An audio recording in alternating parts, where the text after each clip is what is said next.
Shalom, Israel, Shalom, Shalom.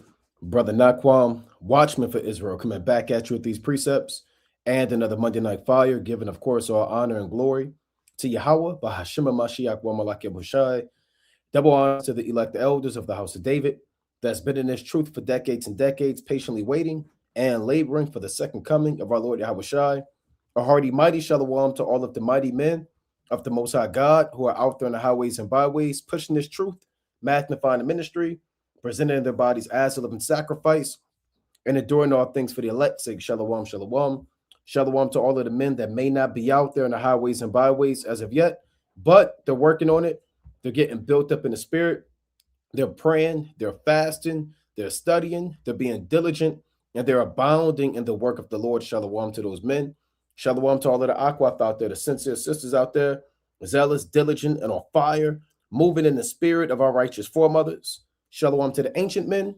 Shalom to the children. Shalom to the elect of Israel scattered abroad throughout the four corners of the earth.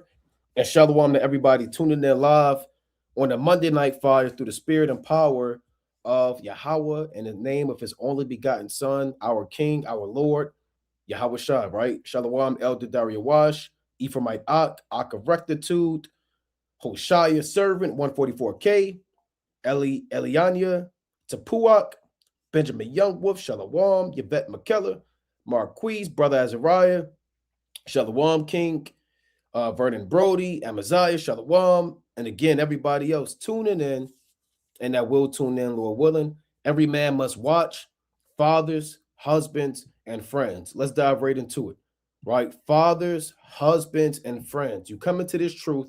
This truth is, it's beyond prophecy. It's beyond the deep, dark parables. It's beyond the deep, dark sayings, allegories, riddles. This truth, transcends, Esau just bowing down, kissing the boot, Jake on the highways and byways, getting on a so-called black woman. This truth is about your character. It's about your integrity, right? It's about your faith. It's about, are you applying what you're reading, right? Are you actually living and applying what you're reading? The application of the precepts is mandatory as you repent and come to the knowledge of Yahweh Bashmi Awashah, right? And you come out of that old man, those old ways, and you reform your heart as a new man in Yahweh Bashmi Awashah, right? Let's go to Isaiah 46:8. So it's important, man. You have a lot of Israelite children out here, right? A lot of brothers are coming into this truth. There's a lot of beautiful marriages. It's a lot of beautiful offspring. You're seeing videos, Passover pictures, feast days, etc., right? By means of social media, with your bodily eyes and the flesh, you have brothers having a lot of children, man. So it's important that brothers understand your role as you apply these precepts as a servant of the Most High, as a father, as a husband, and as a friend, right? That's what real men are set up to do in the last days. Isaiah chapter 46:8. Remember this and show yourselves men and bring it again to mind, O ye transgressors. So brothers have to remember the works of old. And we have beautiful examples, man, right? We have so many examples that have done, of our fathers that have done so many righteous things, so many godly things, right? When it comes to giving your life for the Most High, for being there for your brother in time of distress and need.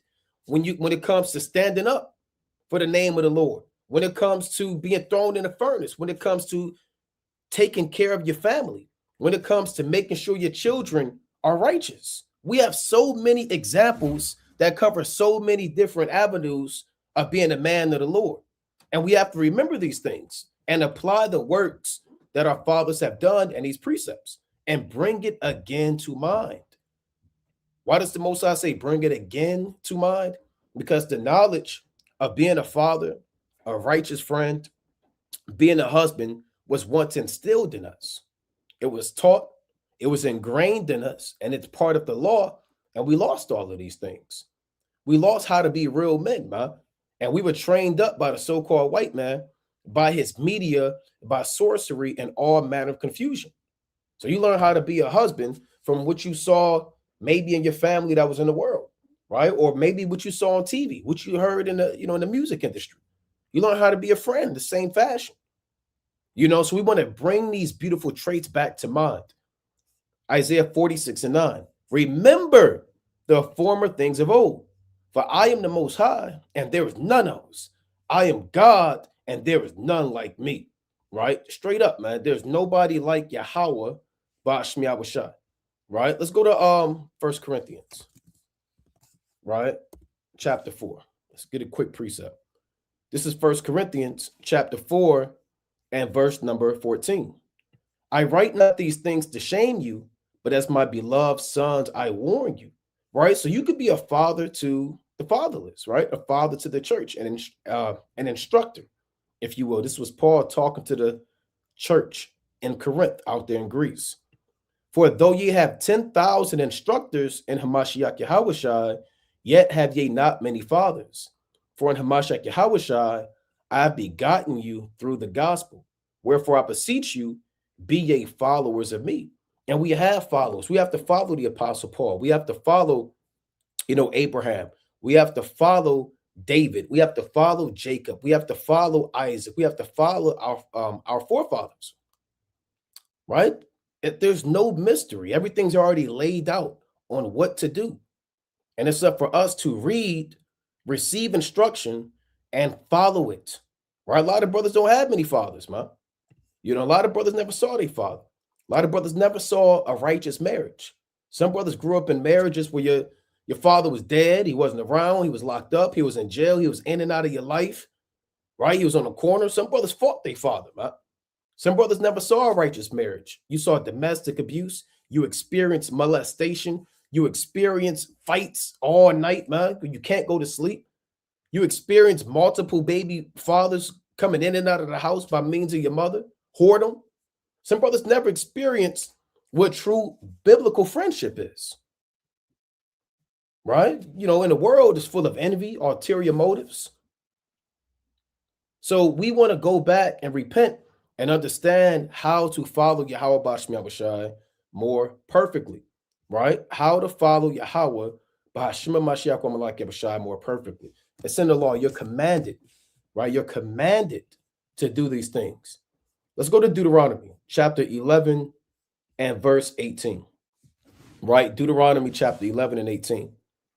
It reads, therefore, shall ye lay up these my words in your heart and in your soul, and bind them for a sign upon your hand, that they may be as frontlets between your eyes.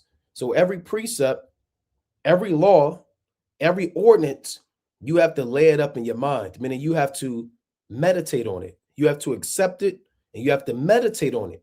And as you meditate on it, you're meditating on, are you living this? Are you applying it? How can you apply this precept better? Where did you fall short on? Right? And you bind it on your hand, meaning you're constantly doing these works. When something is bounded up on you, it's attached to you. It becomes part of you, right? So you put forth the hand to do these works, and you keep it in your mind, right? Frontlets between your eyes, meaning it's in your mind. And in society, through social media, doom scrolling, TikTok, folly, your job, the cares of this world, they seek to take that from your mind, right? Verse 19, and ye shall teach them your children, speaking of them when thou sittest in thine house, and when thou walkest by the way, when thou liest down, and when thou risest up. And this is not optional, right? There are more commandments than don't eat pork, right? And a swine, right? Do it, divide the hoof and be cloven footed. Get it to it, not the cut. It is unclean to you. There's more to the law than that, right? Speaking to the children of Israel and bid them that they make them fringes. That there's more to the law than not eating pork and wearing fringes. For brothers that have children, it's mandatory. And brothers, you may say, well, I don't have children right now. Hey, guess what, brother? It doesn't mean that you just disregard this. You should think about this. So if the Most High blesses you with children, and if you see a brother, you see his children unruly, and he does no correction, you may remind him of this law.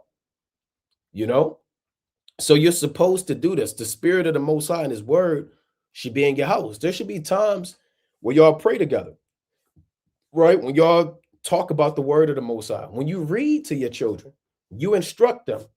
Your children should know that they're Israelites when they get, as they grow up. Your children should know when it's time to pray and how to pray and what direction to pray and, to get a head wrap if it's a sister or a daughter, they should know these things.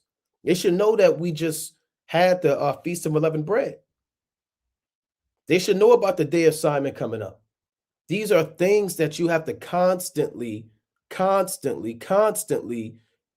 teach your children, right? So part of being a father is instructing your household in the right direction to serve Yahweh Shema Shai. You can't be the only one on fire in your house, right? Your woman should be on fire, guiding the household, right? Through your understanding.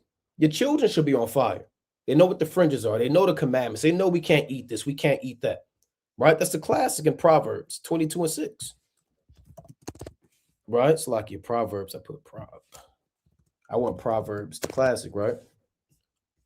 22:6. Train up a child in the way he should go, and when he is old, he will not depart from it. So when you train for even, let's say, boxing, it's not a one-day training session. Some people train multiple times a day, multiple times a week, right? It's a repetitive work. And as you train up a child, it's a repetitive work. You're constantly reminding them. The Lord said folly is bound in the heart of a child, right? But the rod of, let me get this, 22:15. Here it is, Salakia. Foolishness is bound in the heart of a child, but the rod of correction shall drive it far from him.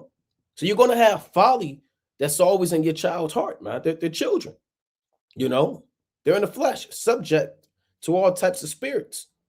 And through correction, rather it becomes physical, because sometimes you got to get physical.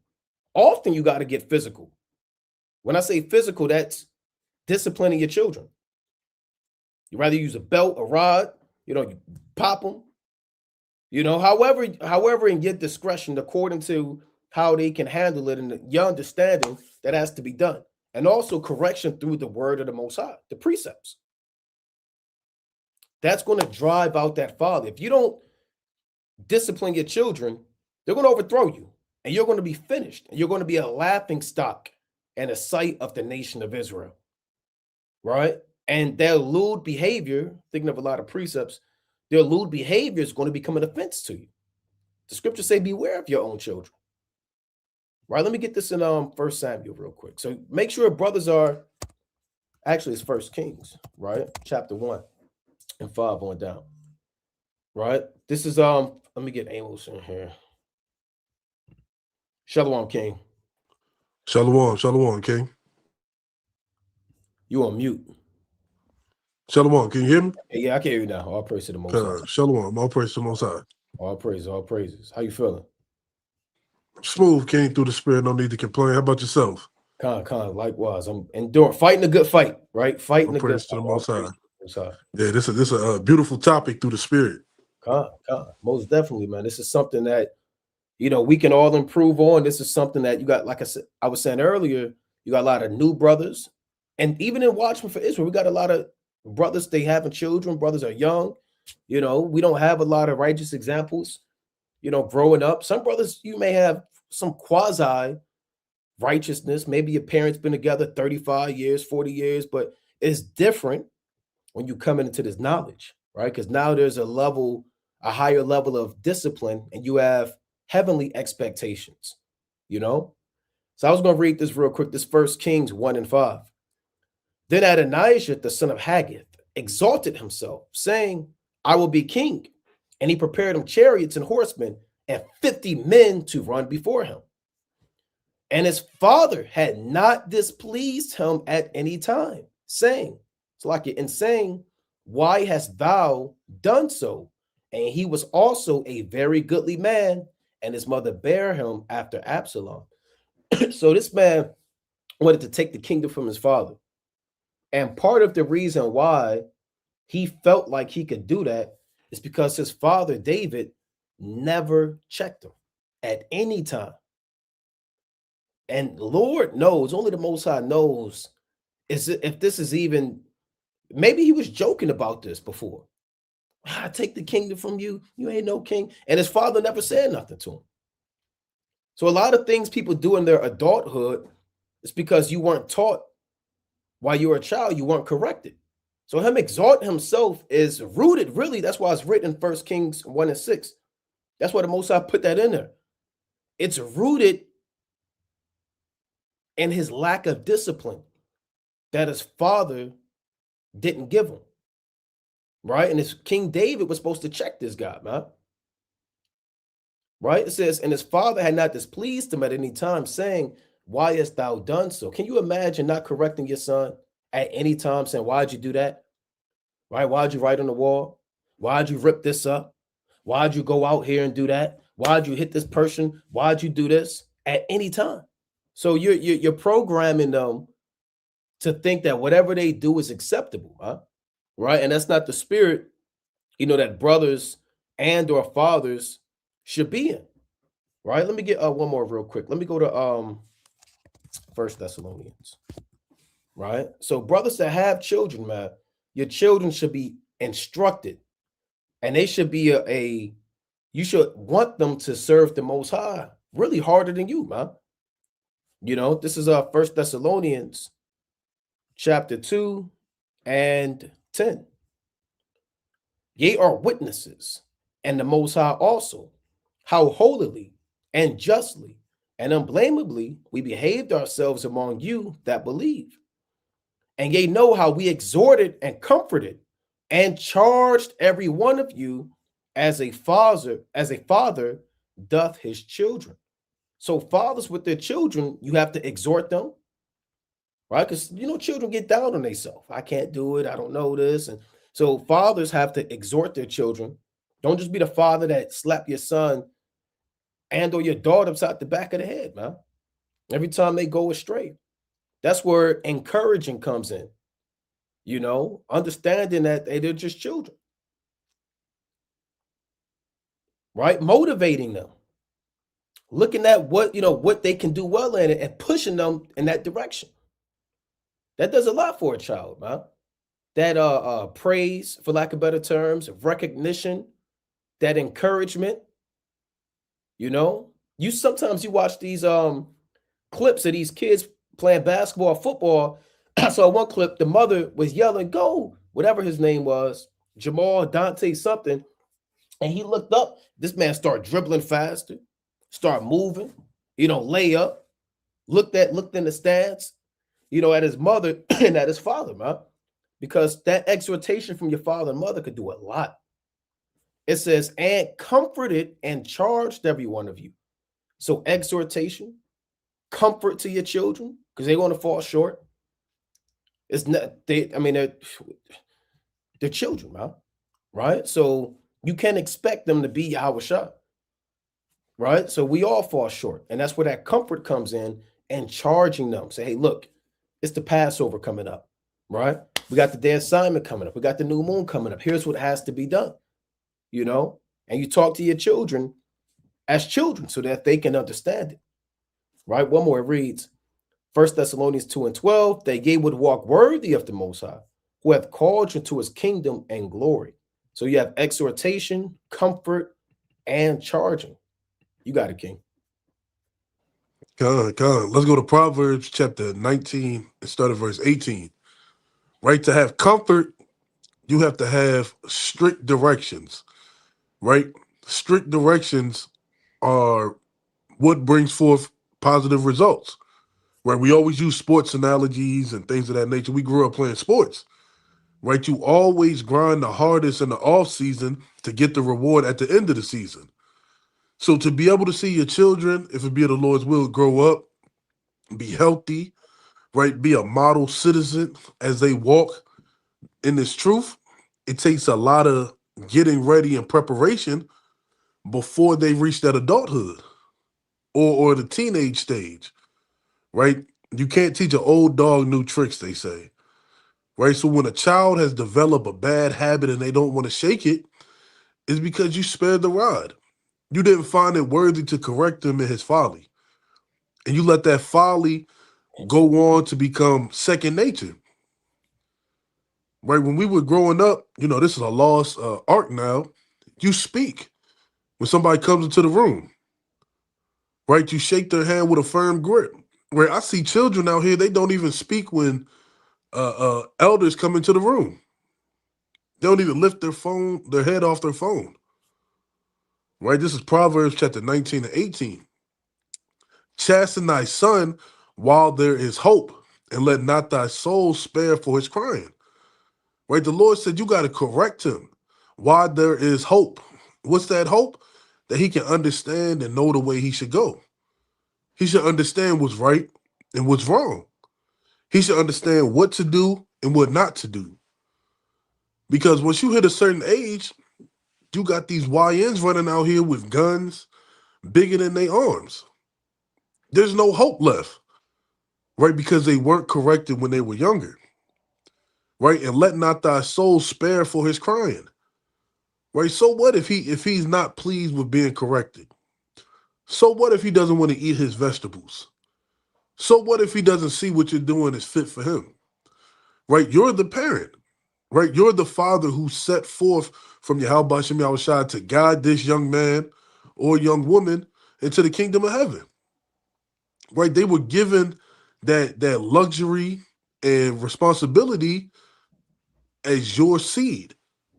So you have to teach them. You got to show them in the way that they should go, right? The things we didn't know growing up, it should be second nature to them, right? Let's get Deuteronomy chapter 6, and we can start at verse number 6, right? Well, I'm gonna start at 5. And thou shalt love the Lord thy God with all thine heart and with all thy soul and with all thy might. Right? How do you love the Lord? Is to keep his commandments. The commandments are to be a present father, to check on your children, right? Show them what it means to see compassion, to see zeal, to see honor, to see love, to see respect, right? That's loving the Most High.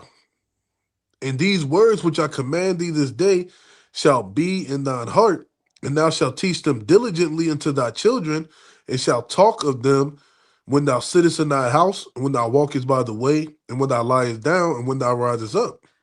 Right? Your children should know what they should be doing in these last days. Where I always do this to my kids, I ask them, right, hey, you want to get a ham sandwich? They'd be like, no. I say, why is that? And they tell me why. Give me the precept and all that. Right? But also, they should know the high holy days. They should know why we're keeping the high holy days. They should know when the Sabbath is, why we keep the Sabbath. They should know the kings. They should know the prophets. They should know the things that are pertaining unto holiness when you walk in the house, when you outside. Right? We always, my household, not to get too much detail, when we outside, we always talk about present dangers to watch out for. Right? And while I always tell my children to walk on the inside when we're in a parking lot, or walk on the inside when we're walking on sidewalks, and you explain to them why you do these things. Right? This is a way of showing them how to be young men. And mothers likewise, they show the daughters how to be young women by explaining those things that are second nature to us now, but is like damn hitting the lottery to them. Right? I got one more, Proverbs 13. We're gonna start at 24. I don't know if you brought that out already. Con. Right? He that Proverbs 13 and 24. He that spareth his rod hateth his son, but he that loveth him chasteneth him betimes. Salakia. Can you go to the word chasteneth, Bob Kishar? Then in English, Hebrew. Let's go to it in the Hebrew. Right? So if you truly love your son, you're not gonna take correction from him. You're gonna give him all the correction he needs. Right? Right? Discipline, chastening, correction. Right? Discipline. You're gonna teach your son discipline. Right? And discipline is, I was talking to Araya about this a couple weeks ago. Right? Discipline is the hardest thing to master. Right? It's damn near hard, it's damn near unattainable. So if you teach them at a young age what discipline is, they hold that to value. Because Right. all children, like the brother was going into, all children want that gratitude and that satisfaction and that approval from their parents. Right. So if you show them that discipline brings forth good reward, right, brings forth a delight in their father's eyes, that's what's gonna cause them to see that all the time. Nobody wants to see their parents always upset, right? And if you do, you got to check your spirit, Right. right? Or that child got to check their spirit. So if you teach them discipline, right, they're gonna grow up and they're gonna teach their children discipline. You know, Lord forbid we have another damn generation born here, turning to grandparents or whatever. But it's important to chasten your children often to feel the rod, right? To feel the means of correction, to know that what they did is not acceptable in your house, right? To know that what you did is not up to par what you expect, right? Stop being a soft father in this truth, right? Stop being a soft dad, where I'm in my, what they say, the soft parenting stage. Yeah. Gentle, No, gentle parenting. gentle parenting. I don't know what that is.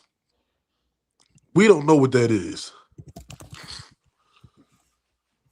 Gen- Gentle parenting is an emphatic, respectful approach focusing on connection, understanding, and setting firm boundaries without punishments or force. Right? That's why you got these kids, what they call it, affluenza, Yeah. right? It emphasizes co-regulation, emotional validation, and age-appropriate expectations to teach them better behavior. It sounds like you're trying to be friends with your children, Right. right? We're not friends, right? Me and you are not friends, right? I don't know if you seen that movie Fences when Denzel Washington was breaking it down to, I think his name was Lion. Yeah. He said, I don't have to, what did he say? I don't have to love you. I don't have to love you. It's my duty and responsibility to take care of you. Now we don't go that far. You Right. know, we Yeah. love our children, Right. but it's Right. our responsibility to teach them the way that they should go, the way that they should move, the way that they should speak, the way they should conduct themselves as young men, right? And young women of Yahweh Shem Shah. But you got it, King. Yeah, that's right, man. It's and we all they have, man. Right? You got all of this madness on social media. Children, Esau's trying to break into the Israelite households by any means, man. So when I say that, I'm not saying literally, I'm saying through all of these influences and propaganda, subliminal messages on the iPad, Netflix, the tablet, damn stuff they hear, just wickedness, man. And if you got any breaches in your house, any open holes, or you're not aware of these things are going to affect your children, man. They're going to start doing things. You're going to say, well, where the hell did they see that at?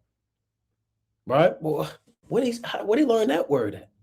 You got your children being around the wrong people, man. Around a worldly.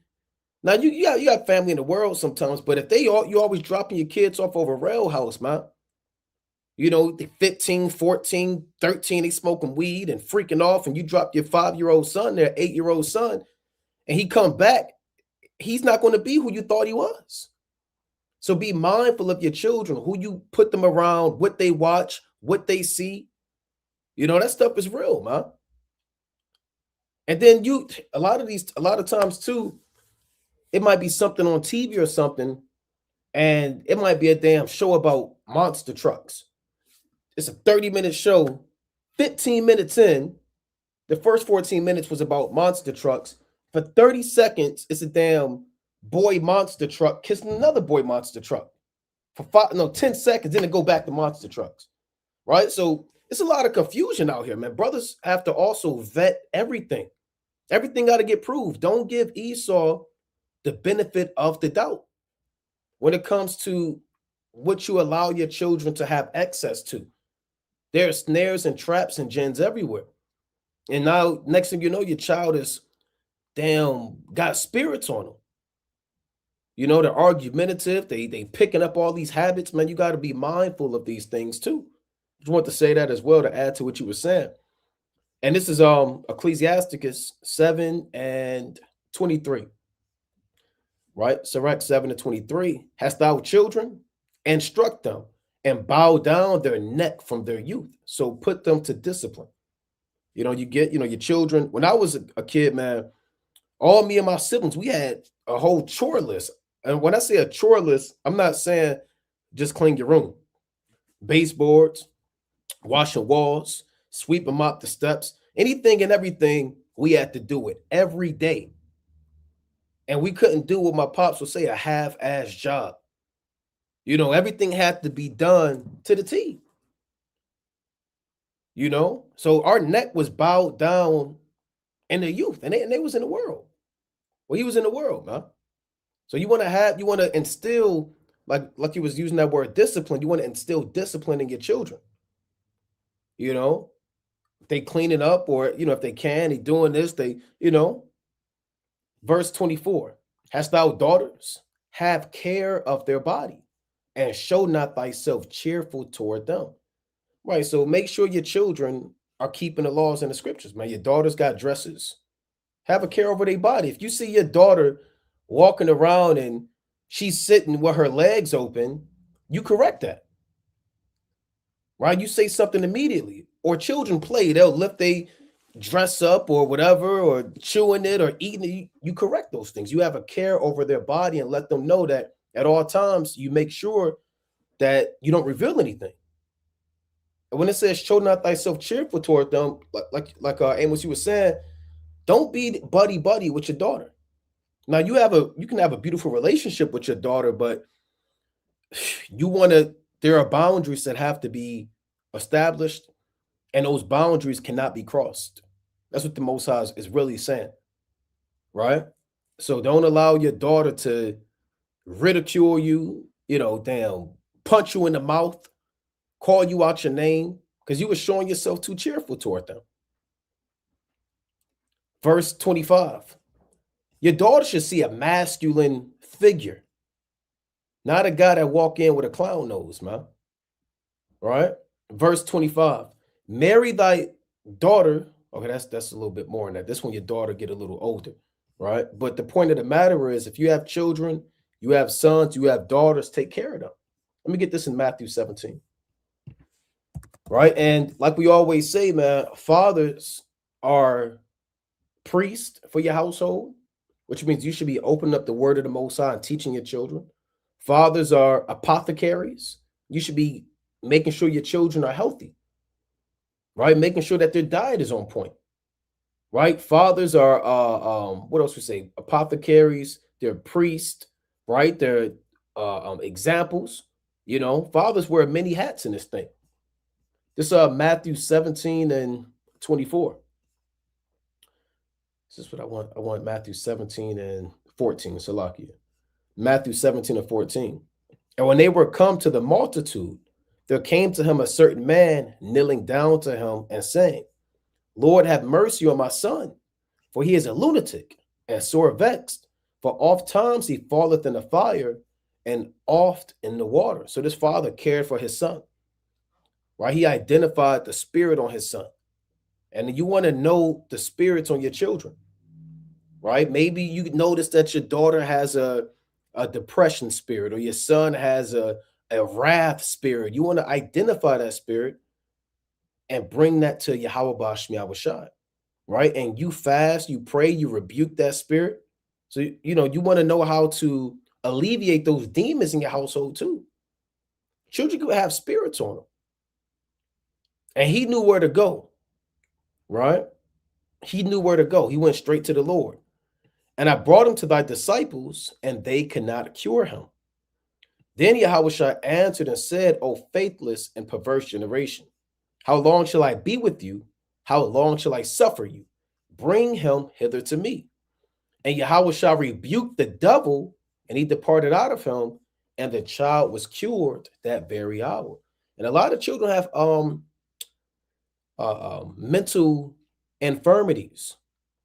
Rather they're born like that, or rather these things, they develop these things as they age, or they get spirits on them or certain things. Brothers want to understand too, always go to Yahweh Bashmi Abashah. That's the proper remedy. Learn, you can learn about your herbs as well. Learn about your, different oils and herbs and things for your children, and take care of your children, man, because the food is poison.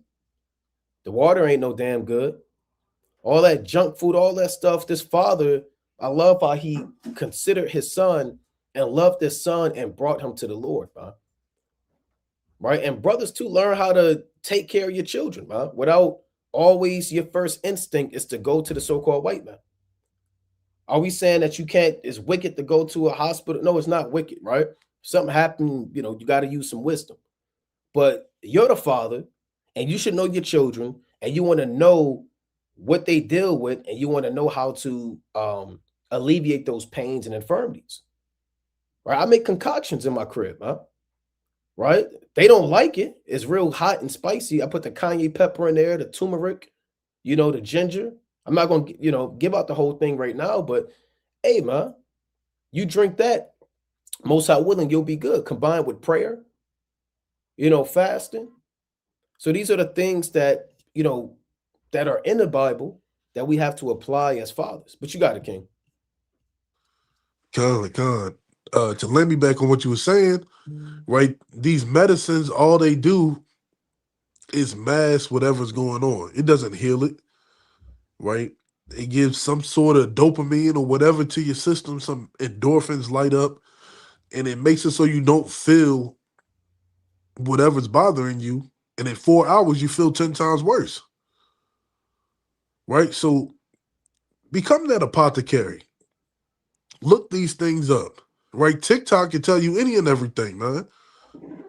Right? You got black seed oil. Right. Me and my household, we made oregano oil. We got pure oregano oil, got some olive oil, some virgin olive oil, let it sit for about 6 to 8 weeks. Man, whenever you hear a cough or a sniffle or a sneeze, especially during the cold seasons, man, you take a few drops of those, kids wake up like nothing happened. Right? But let's go to Sirach 42 and start at verse number 8. Right? And allergies too. A lot of us suffer with allergies. I have real bad allergies. Right? Start finding out where raw honey is made. Right? Start finding out where you can find raw honey to help with your allergies. Right? It doesn't start working overnight, but you got to take it and be consistent. Right? So that's going into being an apothecary as well. But to land me back on what the brother was saying about daughters, you know, a father is the daughter's first love. Right? She looks at you for any and everything. You're the first superhero. Like the brother said, you shouldn't be coming home from work with a clown nose, making everybody laugh. Right? Sometimes you got to come in and you got to tell them you ain't pleased with what you did today. Right? You told them you wanted X, Y, and Z done, and X, Y, and Z not done. Don't sit there and then pick up the PlayStation stick with them and play video games. No, do some correcting. But this is Sirach 42 and 9. Right? It says, the father waketh for the daughter when no man knoweth, and the care for her taketh away sleep. When she is young, least she pass away the flower of her age, and being married, least she should be hated. Right? So, like the brother was saying, you should be having a watchful eye over your daughter. Right? Men and daughters are like damn soil and flowers. Right. Right? That's the one thing that makes a man extremely weak is his daughter. Right? So you should lose sleep making sure your daughter is being raised up properly. Right? You always say, I don't want my daughter to marry a man like me. Well, we're in this truth. You want your daughter to marry a man like you. Yeah, right. You want her to marry a man whose fears Yahweh Shem Yahushai. Right? One who eschews evil and put away the past, and he's a changed man. Right? Your daughter should be looking for a young man who resembles her father. Right? At least she bring home Dontarius, who wears a shiesty mask all day long. Man, Lord forbid. Right? Verse number, oh, you got it, King. A quick point. Jake only want to act like that on a homecoming or a prom, right? Have my daughter ran by 8 p.m., by 11 p.m. right? They pull them up and grill them. But throughout their whole age, they've been whoring out their freshman year, sophomore year. They have 4 boyfriends and an abortion that you sponsored and paid for. But senior year prom night, have my daughter in by 11 p.m. So Jake is phony. Right. Try to do like Martin and Will Smith Right, right, and Bad Boys. Right. You say you 15, you look 20. right, Uh, uh, when I was my senior year, I went to like 5 proms. Right. And I had this girl's father pull me to the side and he was like, you know, I know what prom night brings. I was a young man too. He said, have her come back the way that she should come back. And she was like, man, I ain't seen this man in 3 years. It's like, dang. damn. You're right, right, Yeah. You know. yeah, So it's kind of too late to try to be a father if you wasn't present and there throughout their life. So even if you have a daughter outside of the truth and you're trying to, bring her into the truth, you should be present. She should see you all the time and know exactly what she expect or what's expected of her, right? Her virginity, at least she should be defiled, right? You should be losing sleep in her virginity, right? Meaning you should always know what your daughter is doing, who right, she's around, what she's watching, who she talking to, her friends, right? At least she be defiled, right? She be defiled and she damn laughing stock, right? Your 15-year-old daughter is known by every damn freshman, sophomore, junior, and senior in her high school, right? And got her with children in her father's house and having a husband, at least she should misbehave herself. And when she is married, at least she should be barren, right? And that's where you get these Tyler Perry dramas. Right? I seen one on I went to sleep and woke up and a Tyler Perry movie was on. Right? I can't remember the one where she got HIV and she was sleeping around. And the dude right. was a pharmacist. Temptation. Temptation, right? Temptation, man. She out there freaking off because she was tempted, and if she was raised the right way, she would know that you're that man's possession, Right, right? You're that man's possession. She disrespecting him, letting money dictate her. I was watching it for like 45 minutes. I'm like, man, why the hell am I watching this? It was just to bring it up on this Monday Night Live, right? You shouldn't want your daughter to be thinking, if I'm not happy, I'll get me another husband, right, right? No, right? That says at least she be hated, or at least she misbehave herself, and when she is married, at least she be barren, right? The Most High shut up her womb because she misbehaved herself, right? She being a damn dragon in the house. Husband come home from working 12-hour shifts to pay the mortgage, the car note, the phone bill, and you smacking him in the head with a frying pan what the hell? like it's the 1920s. Well, I think a riot backstage. I see. Hey, Kind of. I was gonna make a quick point. Hey, Shalom King. Shalom, King. Shalom, okay? It's the Most High. She was raised up a Christian. Right. Remember her mother was because I've seen that movie a few times by accident. But her mother was a Christian and was like a prayer warrior. And when she came in, they said, I brought all of the sisters here to pray for you. And he Right. threw a woman on the ground and he got up with her, man. She called him Satan to his face. Yeah, she did. Yeah. Yeah. So that shows you that Christian church is not where it's at. Right. Right. But you want to make sure that you don't have a shameless daughter. There should be shame. Right? She should have her head down. She shouldn't be in every man's face asking for a hug. Right? Verse number 11. Keep a sure watch over a shameless daughter, lest she make thee a laughing stock to thy enemies. Right? A laughing stock to your enemies. Right? Your daughter's being some video and you don't know about it, just laughing in your face. And a byword in the city, and a reproach among the people, and make thee ashamed before the multitude. Right? So being a father isn't just taking care of the household. It's making sure that your name is well respected, not just by you, but by your offspring, by your wife. Right? They are gonna follow your steed. Right? They always put, I'm gonna pass in a second. They always put the strongest and most dominant dog when they do the sledding in like Antarctica and certain parts of Russia where it's a whole bunch of snow, right? All the dogs are gonna follow that lead dog wherever he goes. That's how you are in your house, right? And then we always tell brothers, when your household out of order, what have you been doing? Because every brother is perfect when their house is out of order, right? Every brother turns into John the Baptist. Every brother turned into Yahweh. Well, I read my 42 chapters in the morning and at night. Right, whole time you ain't talk to your children about anything. Right, you ain't eat with them. You don't take the time to be a father. You don't pray for them. Now you wonder why your household hates you when it's so divided. Right, but brothers got it. You got it right. Con, all praise to the Most High. Did brothers bring out Sirach 40 and 19? I don't believe so. Okay, Con, if I can get that Bible, sure. And this is a beautiful topic through the Spirit, man. I mean, you'll be an utter hypocrite to do the work of the Lord or to do anything pertaining to the Lord, and your whole household is out of order. And brothers, don't think that your household is in order when it's a bunch of strife, but it just didn't hit the public eye yet.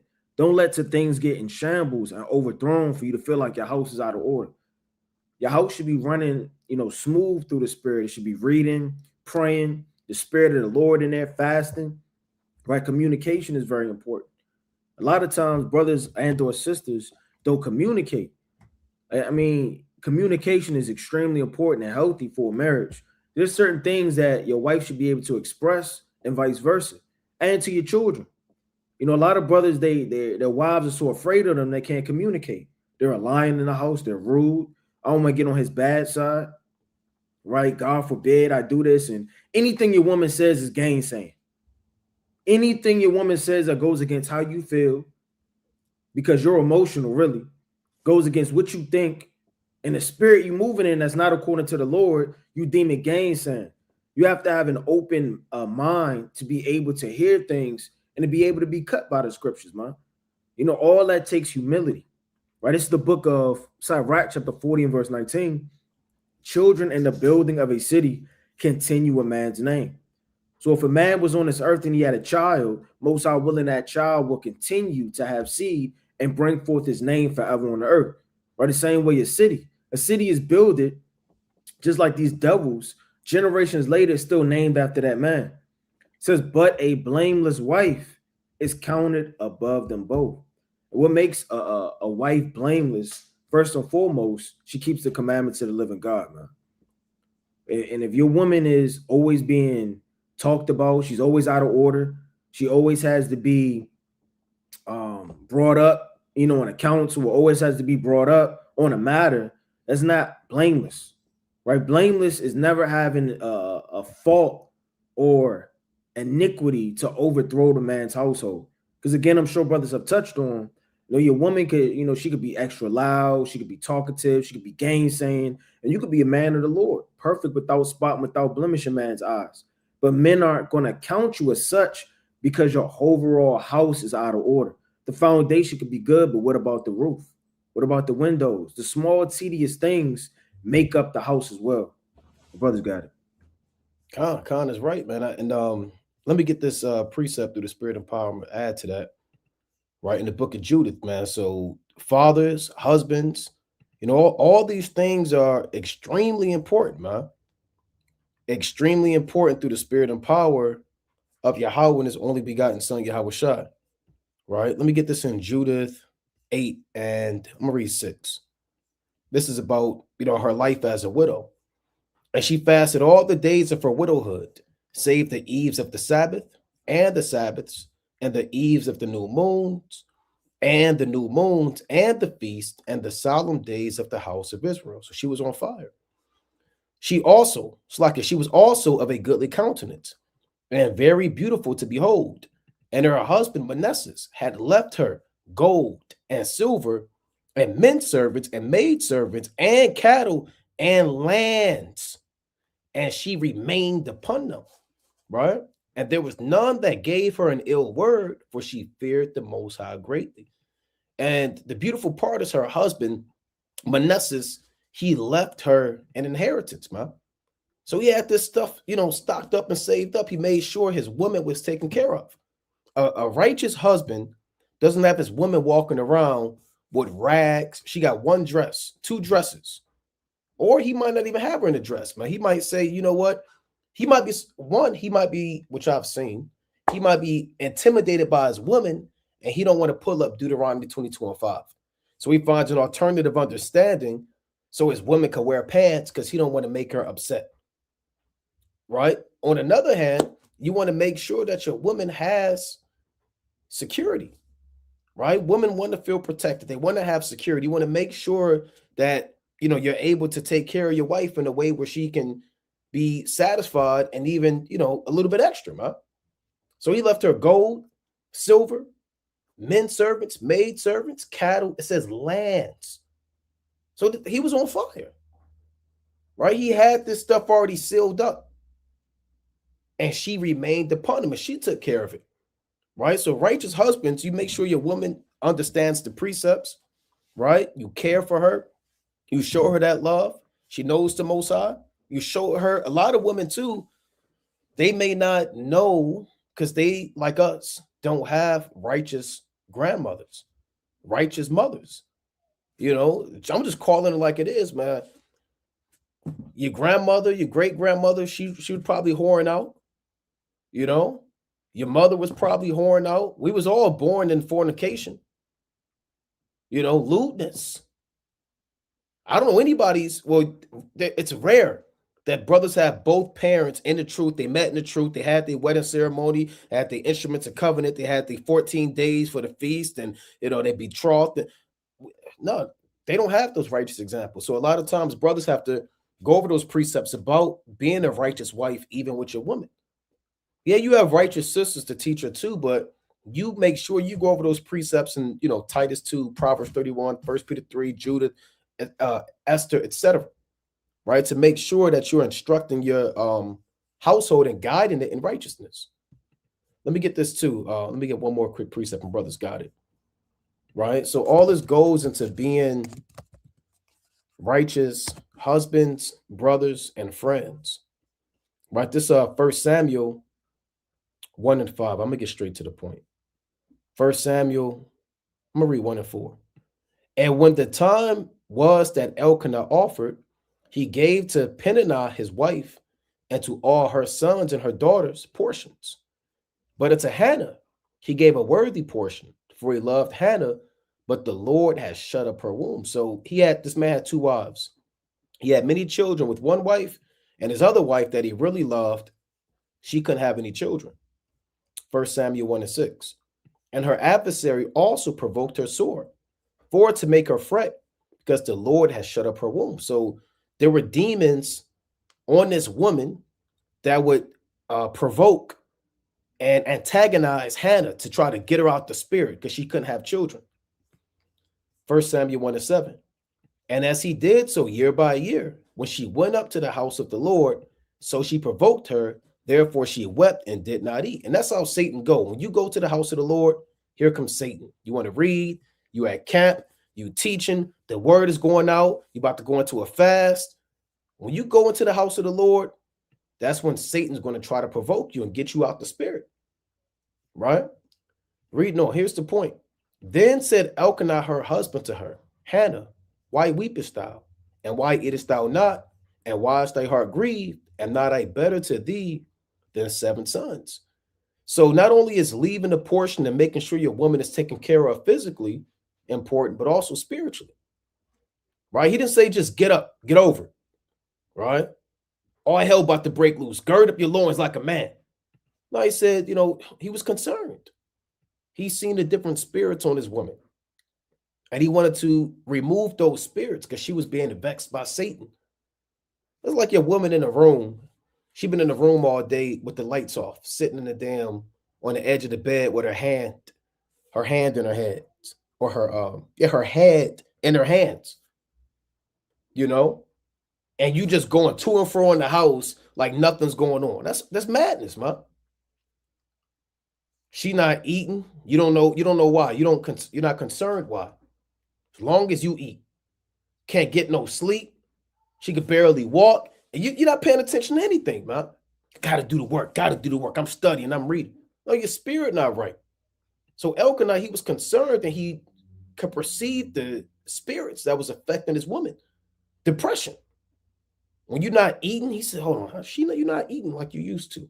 When you crying and your mind, something wrong with your mind. All right. He said, am not I better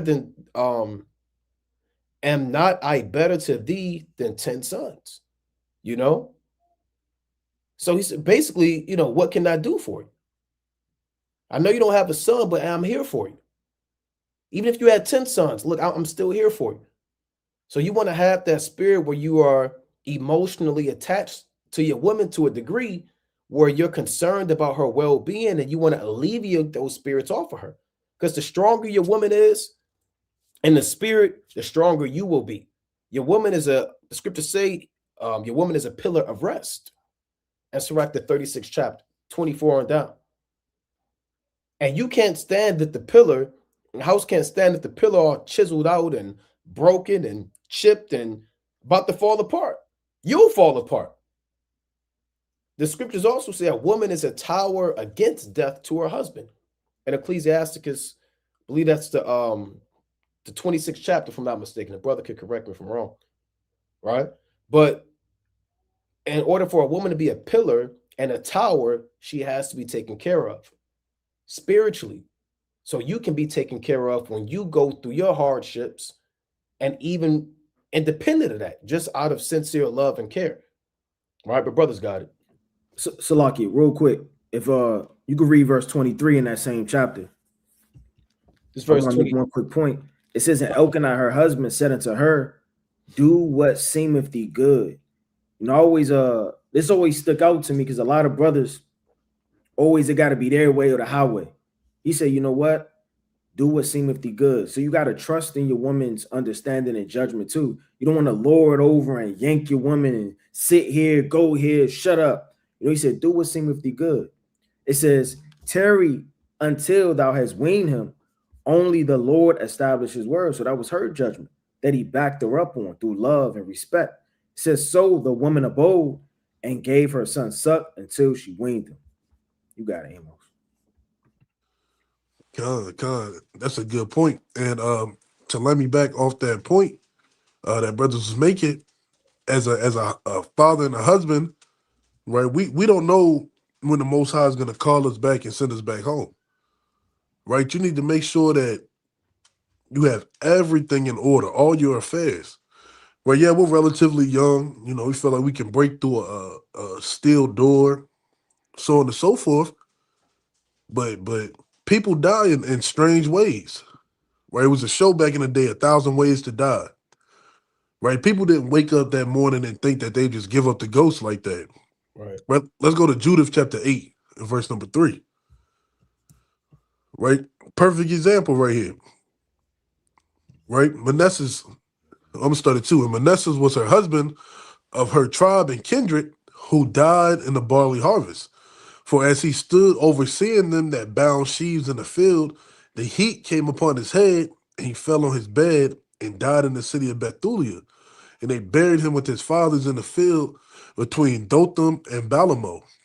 Right? So he was doing his daily work, right? And it got hot as hell out there, and it fell upon his head, and he passed away from it.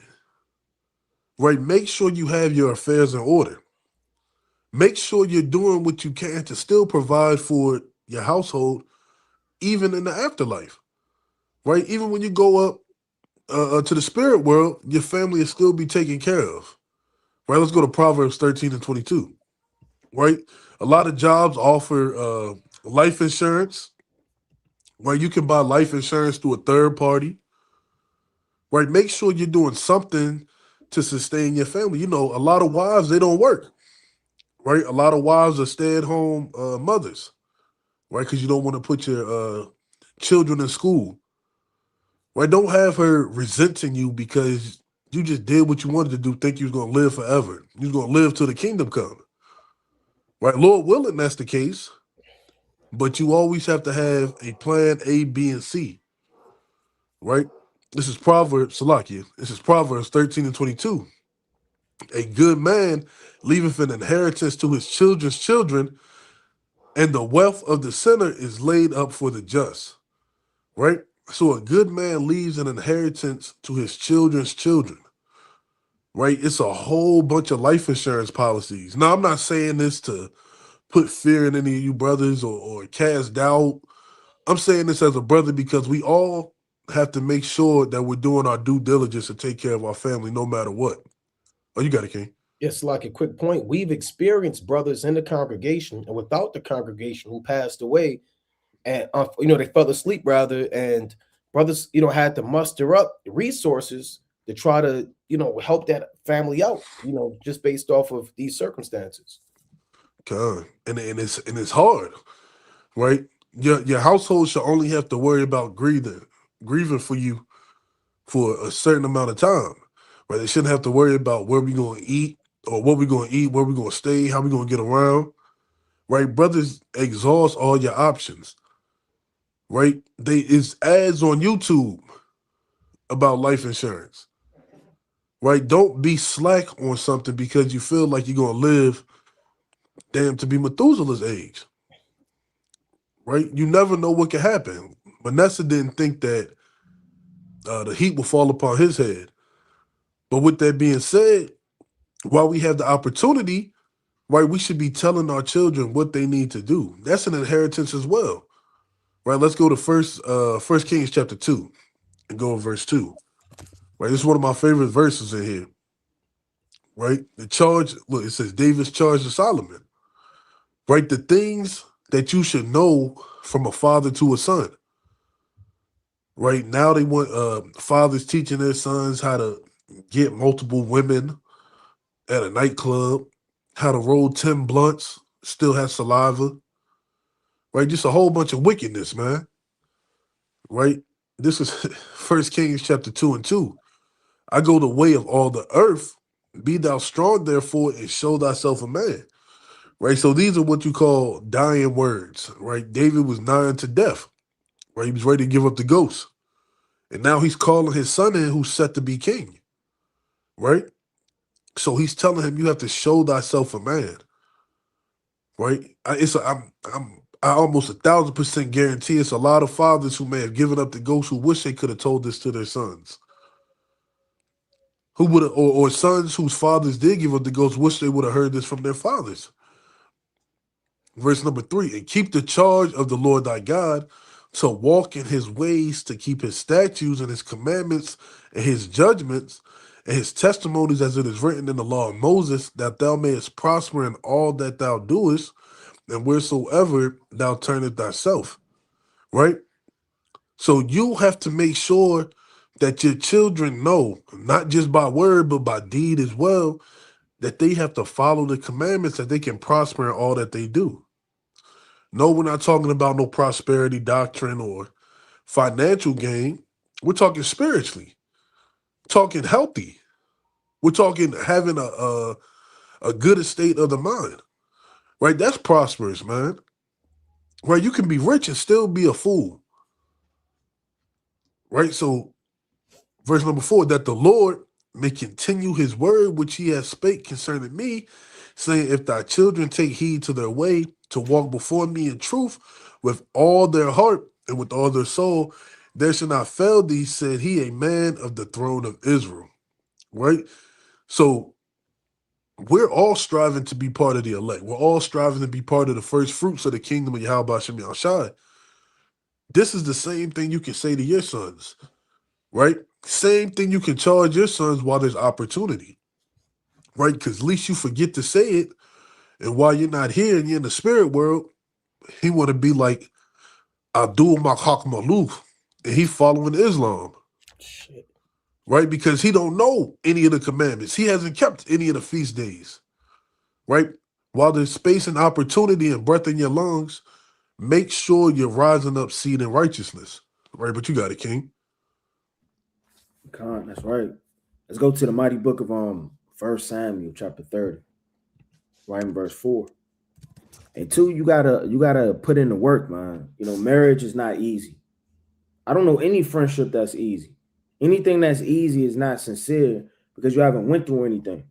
You know, I have a physical blood brother or brothers. You know, we strove back and forth, man. We got into it. We done got physical before, man. You know, things that happen to where, you know, we've been through things. And through all that, I love my brother, man. We have things that we disagreed on.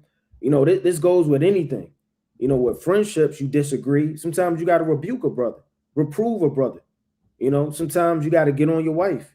Don't be just a people pleaser. Sometimes there's wickedness or there are things that people can't perceive. You have to be spiritual enough to perceive that through the hand of the Most High and check it, you know, through the spirit. And going to war and fighting, that's exactly what David did when the enemies captured his wives. It's the book of 1 Samuel chapter 30 verse 4. Then David and the people that were with him lifted up their voice and wept until they had no more power to weep. So everybody was crying and were weeping, had great lamentation, you know, because of the spoil, right? Amalek. In verse number 5, and David and his two wives were taken captives. Nomah and the Jezreelite, and Abigail, the wife of Nabal, the Carmelite. And David was greatly distressed. So, I mean, this right here is when it says greatly distressed, you have to perceive how deep that is. If you came home from work and all your wives and your children were gone, there's no explanation. You don't know what's going on, or your door is hanging halfway off the hinges, man, and your wife is nowhere to be found. That greatly distressed, he was catching hell, man. You know, I mean, you got to really think what spirit you would be in. A lot of brothers, they may call the police immediately. Some brothers call upon the Lord. Some brothers grab their gun. It's a lot of things and a lot of emotions that could rush a man at one time. Let's see the spirit David was in. And the people spake of stoning him. So everybody turned on David when all of the camp got spoiled. And that's not a sincere spirit. It says, and stoning him because the souls of all the people were grieved, meaning they had no answers. It says, every man for his sons and for his daughters, but David encouraged himself in the Lord his God. It could have been easy for David to flee, man. You got too much going on at one time. Your wives are gone. Your people are turning against you. Your life is threatened. And in all of that, you still have the encouragement and the mindset to call upon the name of the Lord. And David said to Abiathar the priest, Amalek's son, I pray thee, bring me thither the ephod. And Abiathar brought thither the ephod to David. And David inquired at the Lord, saying, shall I pursue after this truth? And that's called getting counsel, man. David could immediately went in haste and did God knows what. He could have got overthrown. But the Most High put in his spirit to ask for counsel. You got to ask for counsel in your marriage. Ask for counsel in brothers. Because every man's right in his own mind, man. Rarely do you hear a brother say, I was wrong. That brother's going to justify himself. Well, you ain't see it like this, man. You ain't see it like me. Well, what if you did this? No, what if you tried this? And everybody's going to try to flip the narrative to be right in their own eyes. You know, to get counsel is a beautiful thing, man. You may need to hear sometimes from somebody else that you're wrong because you may not be able to perceive it through your wife and through your husband. It says, and overtake them. And he answered him, pursue, for thou shalt surely overtake them, and without fail recover all. And that's going to war. So he had to physically go to get his wives back.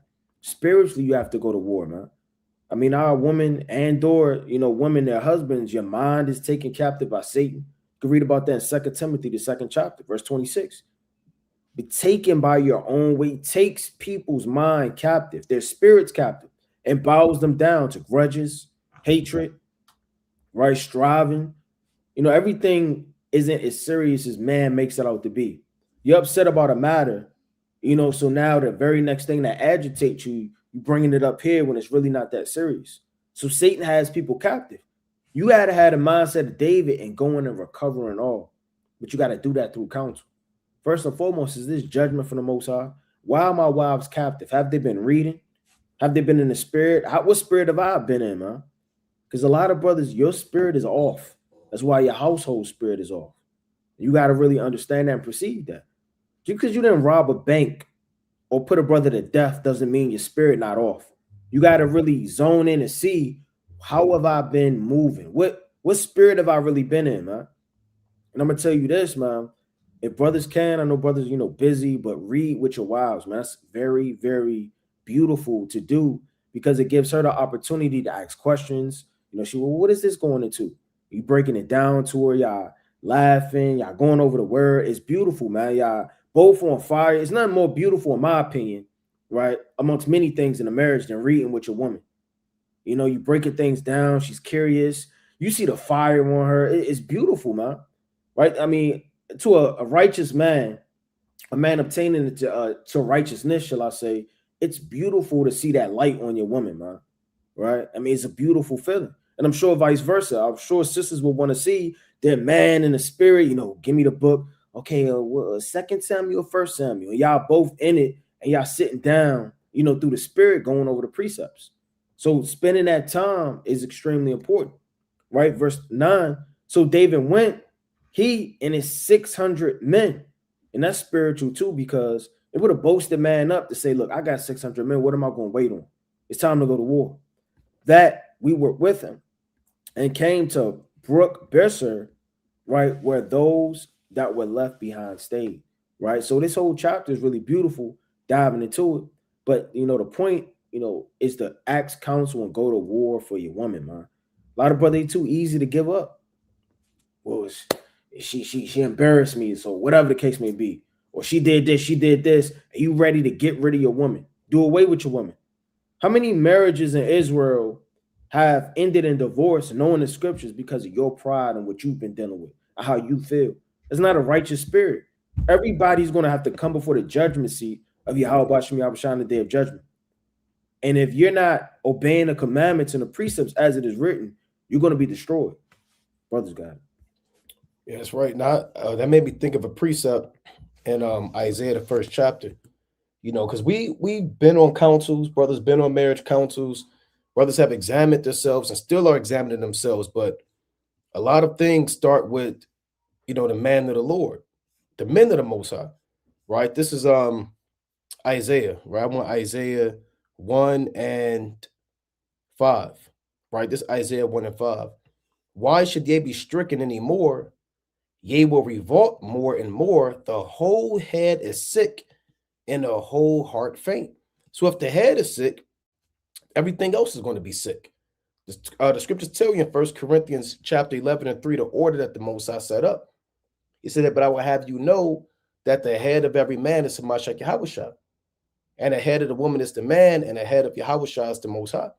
Right? That's written. So if you as a man of the Lord, if you're, it says sick, but we're not talking about physically sick. We're talking about your spirit has infirmities, right? Maybe your brother has a a depression spirit, or a wrath spirit, or a slothful spirit, or a folly spirit, you know, or a backbiting spirit. That could hop on your woman. Now y'all sitting around backbiting about this brother and his marriage. So if the head is sick, and the source of information, because the head is the source of information, it controls the entire body.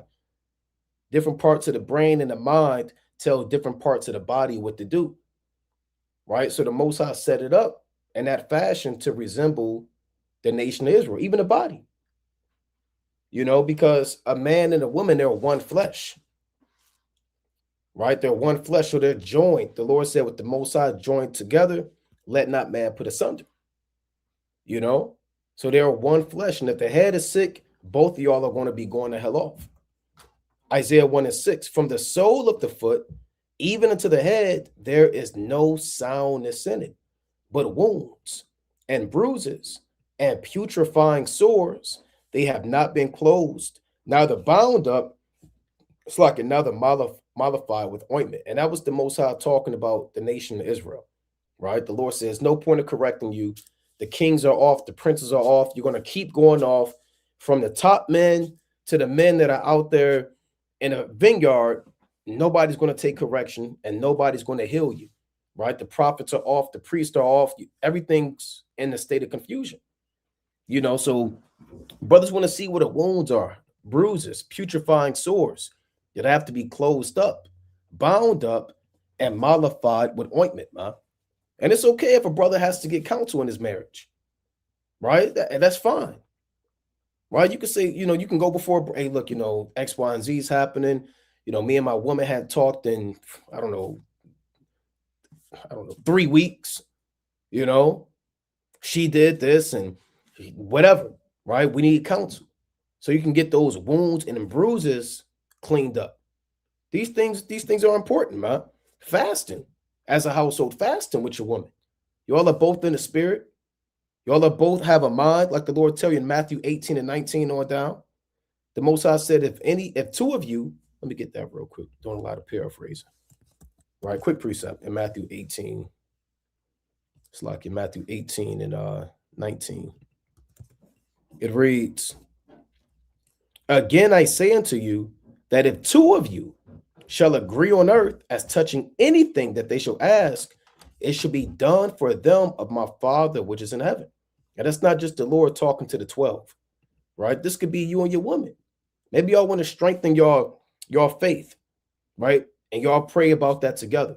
Maybe y'all want to alleviate and get rid of strife in your household, evil spirits, confusion, pride, lust, vanity.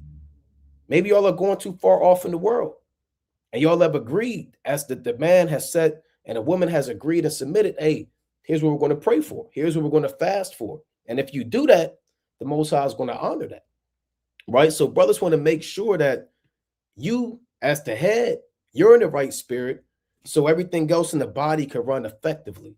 Because your children are going to be out of order if you're out of order. Your woman's going to be out of order if you're out of order, right? Everything has to run like a well-oiled machine, right? And in the event that, brothers could check on, have the best maintenance on their car. You can go to the best mechanic. You can do all of the things that you need to do, routine checkups, and stuff happens, right? The flat happens out of nowhere. Your transmission go, anything happens.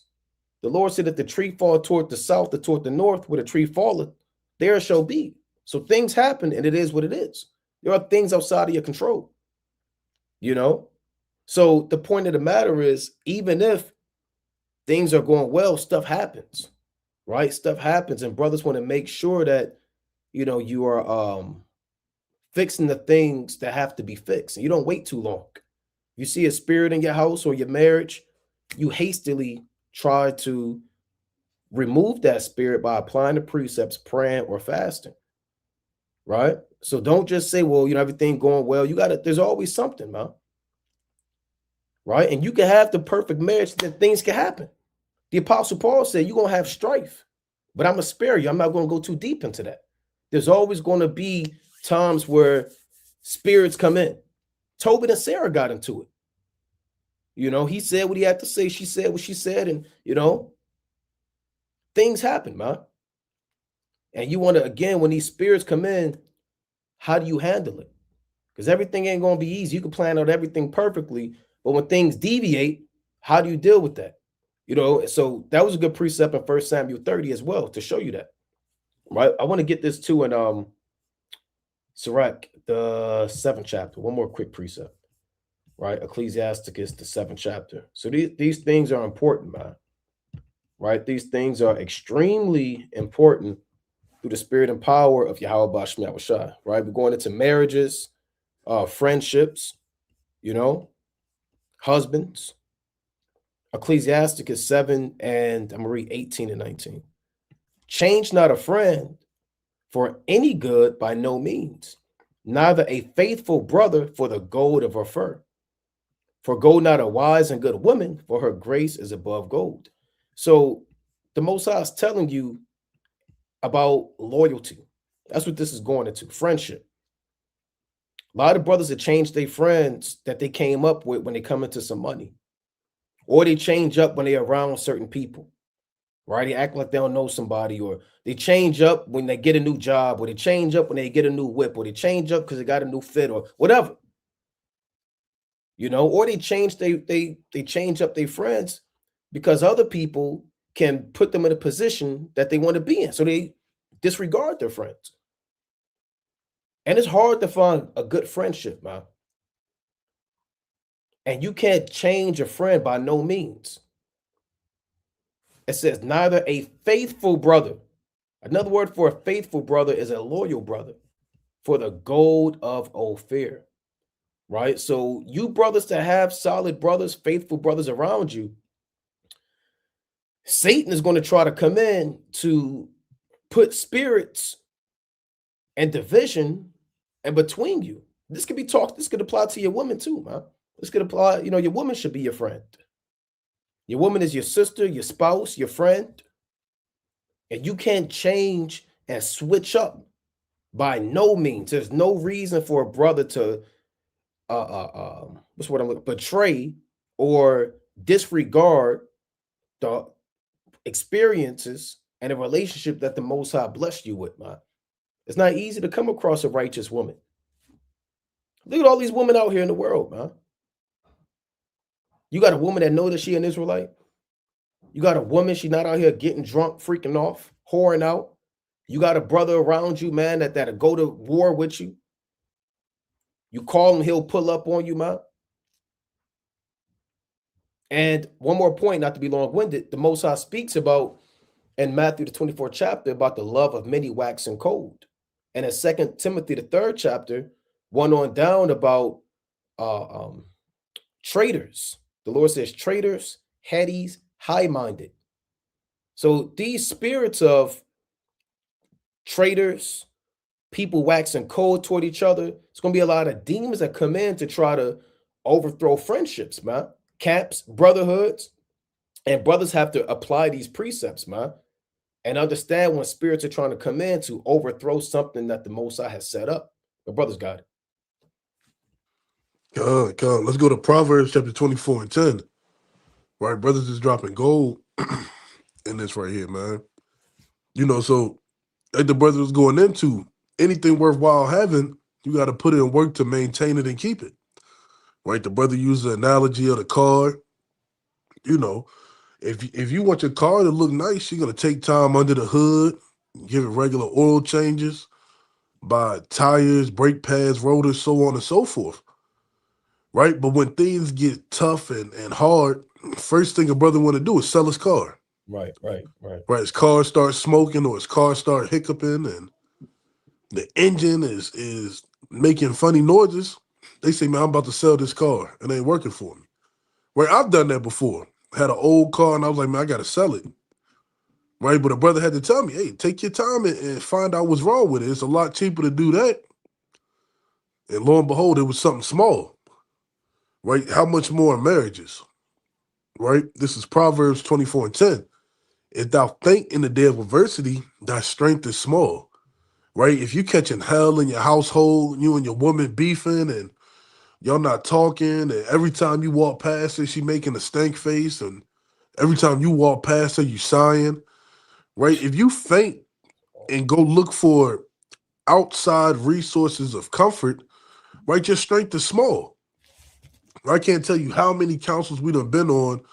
A brother said, yeah, me and my household was beefing. Me and my woman, we not talking. She not giving me what I need. So I went and bought an escort. Right? I spent my hard-earned money, took money out of my children's mouths, out of my household's mouths, and bought an escort, man. Right? Your strength is small. Right? You're not a man. Right? Damn, whatever camp is talking about, it's okay to buy prostitutes, this and that. No, gird up your loins and get your house in order. Gird up your loins and set things straight. Right? Like the brother Ryan was saying, a brother won't see it any other way than the way that he sees it. It takes a strong man to admit that he may have been wrong. Especially if he say it to his woman. Right? Y'all arguing and it's your fault. Right? If you can come out and say, you know what, I was wrong in this situation, forgive me, that'll clear the air. Right, men, we have to let go of the pride. Right? Pride going before destruction, man. Stop letting your pride and your small strength overthrow your household. Right? Let's go to Hebrews 13 and 4, but can we get into GNT? Bob Gashaw? Right? And stop going to outside sources. Stop having a work wife that you tell everything to and you sitting up in her bosom talking about you done had spaghetti 4 times this week and you tired of eating pizza. Right? Like Orion said, man, you if your wife can't confide in you and talk to you and tell you what's wrong, you will never, ever have true happiness in your household. Right? And I'm kind of adding words to what the brother was saying. But that's where communication comes in. That's where trust comes in. That's where faithfulness comes in. right? This is Hebrews 13:4 in the GNT. Marriage is to be honored by all, and husbands and wives must be faithful to each other. Right? This goes back to Sirach 7. You have to be faithful to each other. Right? She's your pillar of rest, you're her hedge of protection.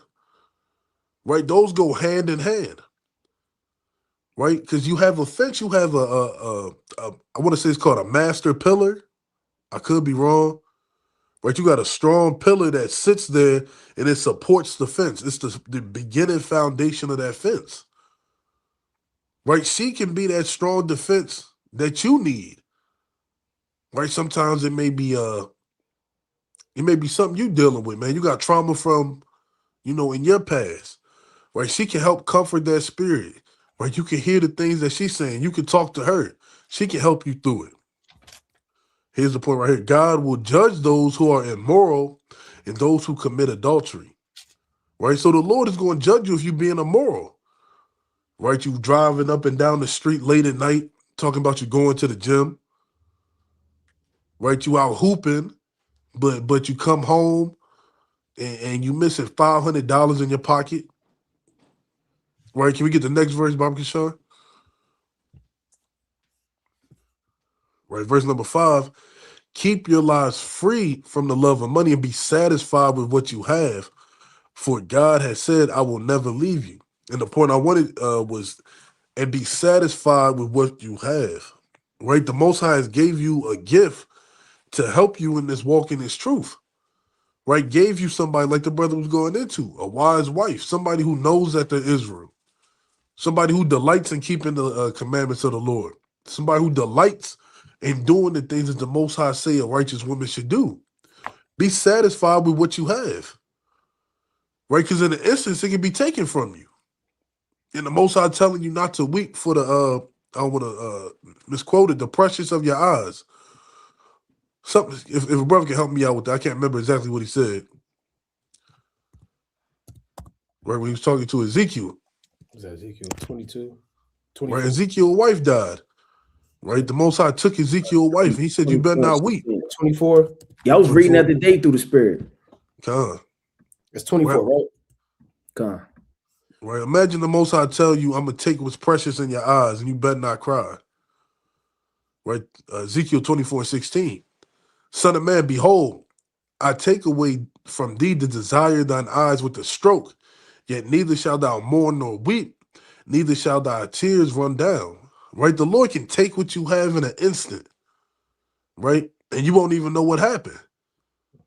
Right? We hear stories about brothers' wives giving up the ghosts and things happening.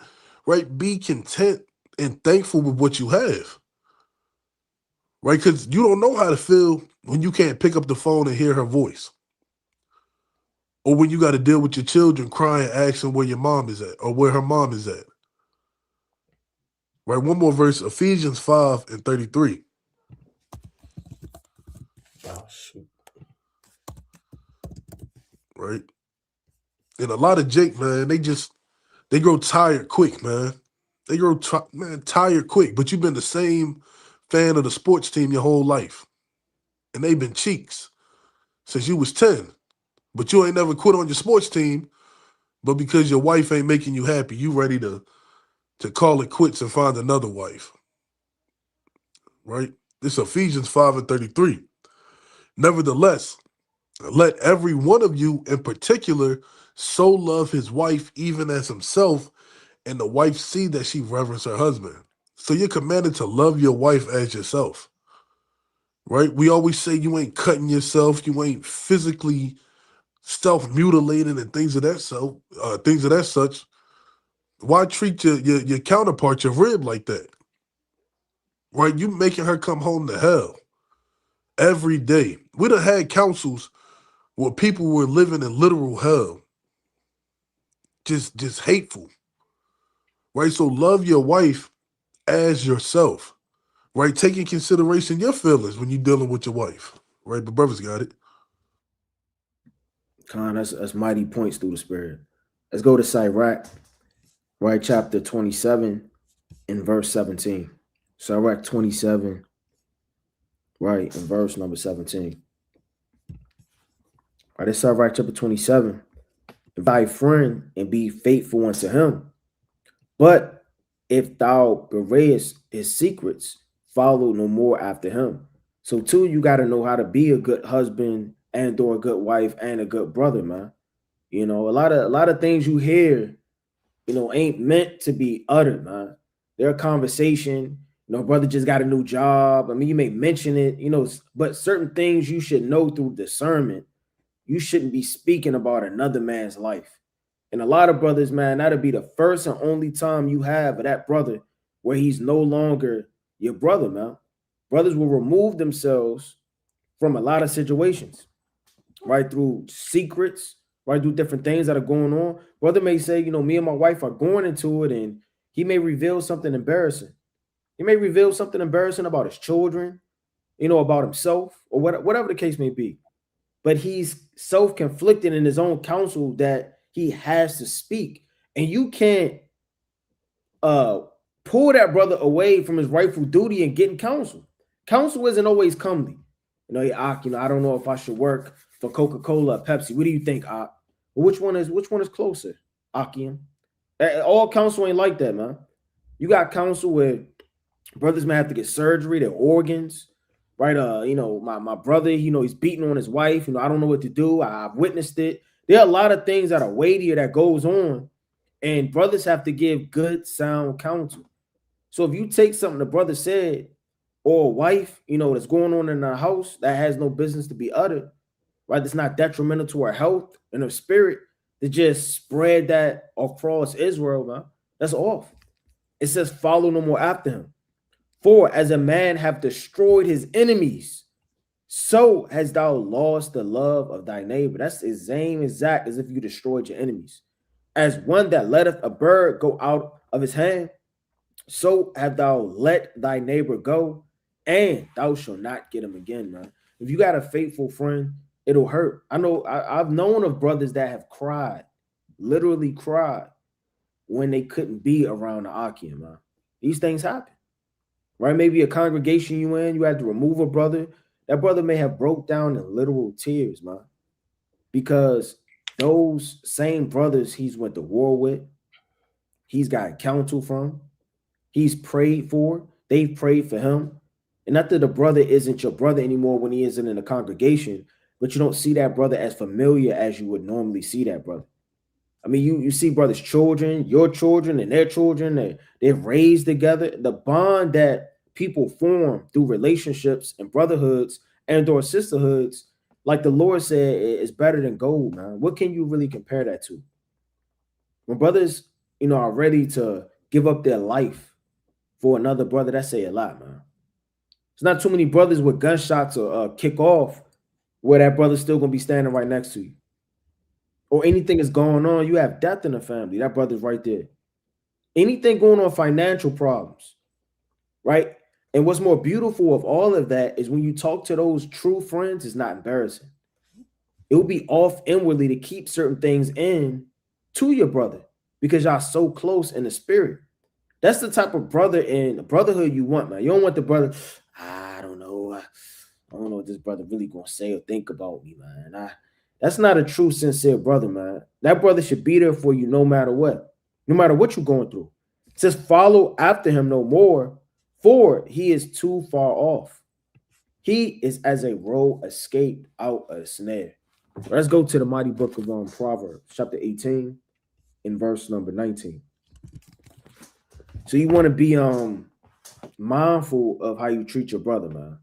You don't want to come off like the super Israelite. Shut up, get up, go out, right? And I mean, brothers have, you know, feelings as well, man. You may beat that brother down, man. That brother may not be on the same level as you, you know, spiritually. You may see things he doesn't. And brothers, they may not admit it a lot of the times, but they look up to brothers, man. I look up to elders. You know, I look up to men in the spirit that I know that the Most High is moving through his inspiration to do the work of the Lord, man. Like I say in Acts 16, we'll have to get it. But the spirit of the Holy Ghost moved the spirit of those men as they were reading and praying and fasting, doing the work of the Lord. This is Proverbs chapter 18 and 19. A brother offended is harder to be won than a strong city. And a strong city to be broken up is hard. They got legion walls, which are fortified, that took months, if not years, to be built up in cities. And you can't break those things down through battering rams and weapons of war. How much more a brother's spirit, man? You may turn a brother's heart cold.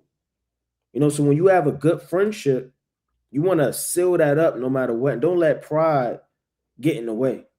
The brothers may go through it. You may get into it with a brother. You may not see eye to eye, but that's okay to be wrong, man. A brother that's always right, like the Lord said in Proverbs, his neighbor's going to search him out. If you always right, come on, bro, you can't always be right. Now you start searching him out and trying to figure out, all right, now he has to be wrong. And now it creates strife and conflict, man. It's not anything you want. I'm going to get one more through the spirits. Proverbs chapter 31. It's like it's 30. Proverbs chapter 30 in verse 33. Start right there.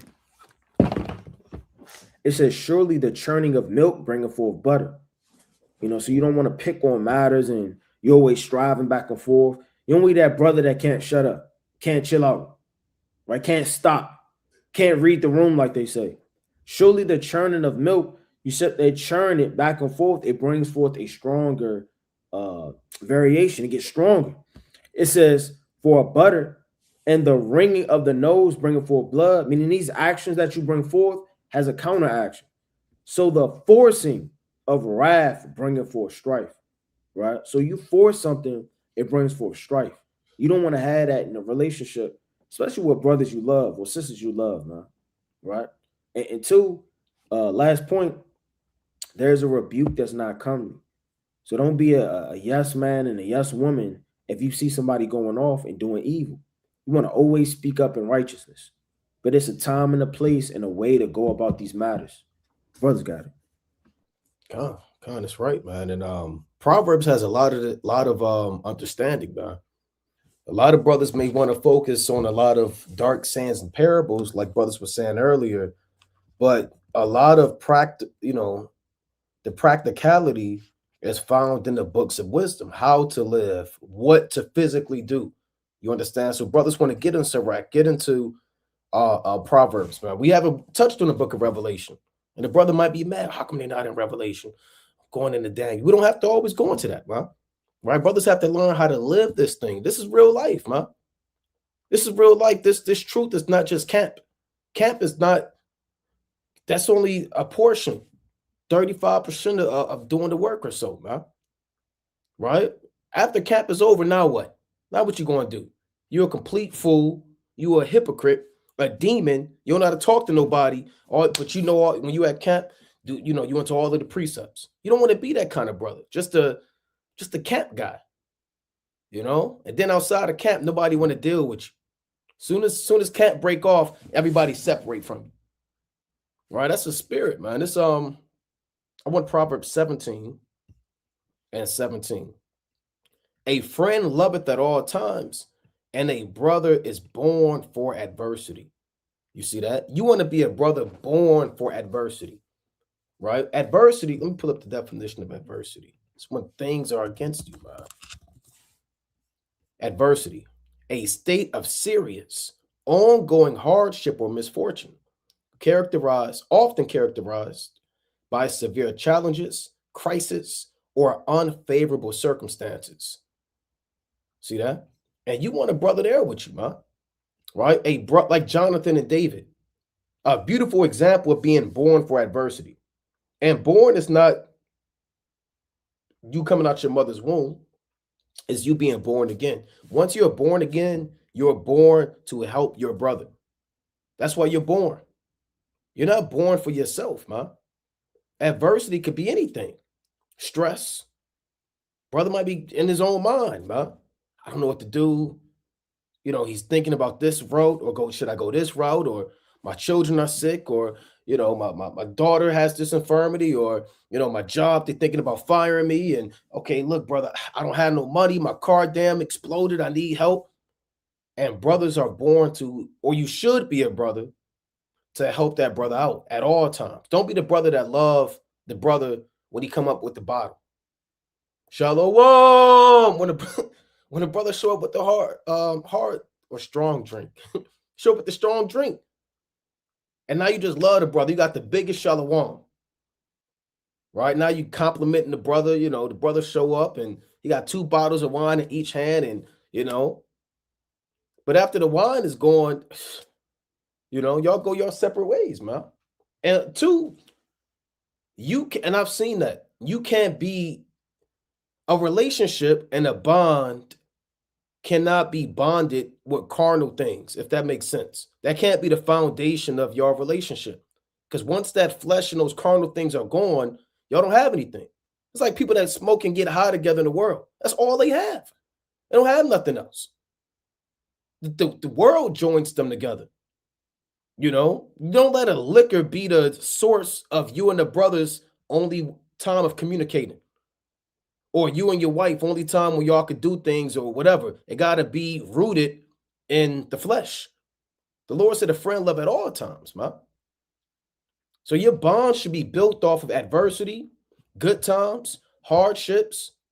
You know, all these things should be the source of your relationship. Right? Let me get one more. Let me go to 2 Maccabees. Right? 2 Maccabees. I want chapter 12. Let me get a quick precept. Right? Let's go to 2 Maccabees. It's like I'm in chapter 1. So these are things that we also have to learn, man, because we wasn't taught how to be friends in the world. Being friends in the world came with ulterior motives. Some brothers was friends with you because they really wanted your woman. Some brothers was friends with you because they wanted to rob you, or they could use you because you knew somebody, or you could put them on with something. Right? This 2 Maccabees 12, and I'm going to start at 28. But when Judas and his company had called upon Almighty God, who with his power breaketh the strength of his enemies, they won the city and slew 25,000 of them that were within, right? Great slaughter. From thence they departed to Scythopolis, which lieth 600 furlongs from Jerusalem. But when the Jews that dwelt there had testified that the Scythopolitans dealt lovingly with them and entreated them kindly in the time of their adversity, they gave them thanks, desiring them to be friendly still unto them. And so they came to Jerusalem, the Feast of Weeks approaching, right? And this is a beautiful chapter or a beautiful account about how relationships grow and how bonds are formed when brothers are there to be with you, right? So Judas Maccabees and the brothers that he was fighting with, they accepted these men because these men entreated their fellow brothers kindly in the time of their adversity. And they end up saying, hey, come kick it at the feast, man. Right? Come to the Feast of Weeks, man. Come to the Feast of Tabernacles. Right? And they showed up, man. Right? It says, I'm going to jump down to 33. Or actually, I'm going to rest right there. But it says they showed up. Right? So be a brother for adversity, man. Born for adversity. Don't have a brother call you, he going through something, and you hit that block button. Block, I'm talking to my woman. I'm playing the PS5. Brother texting you, help! It pop up on your screen, help!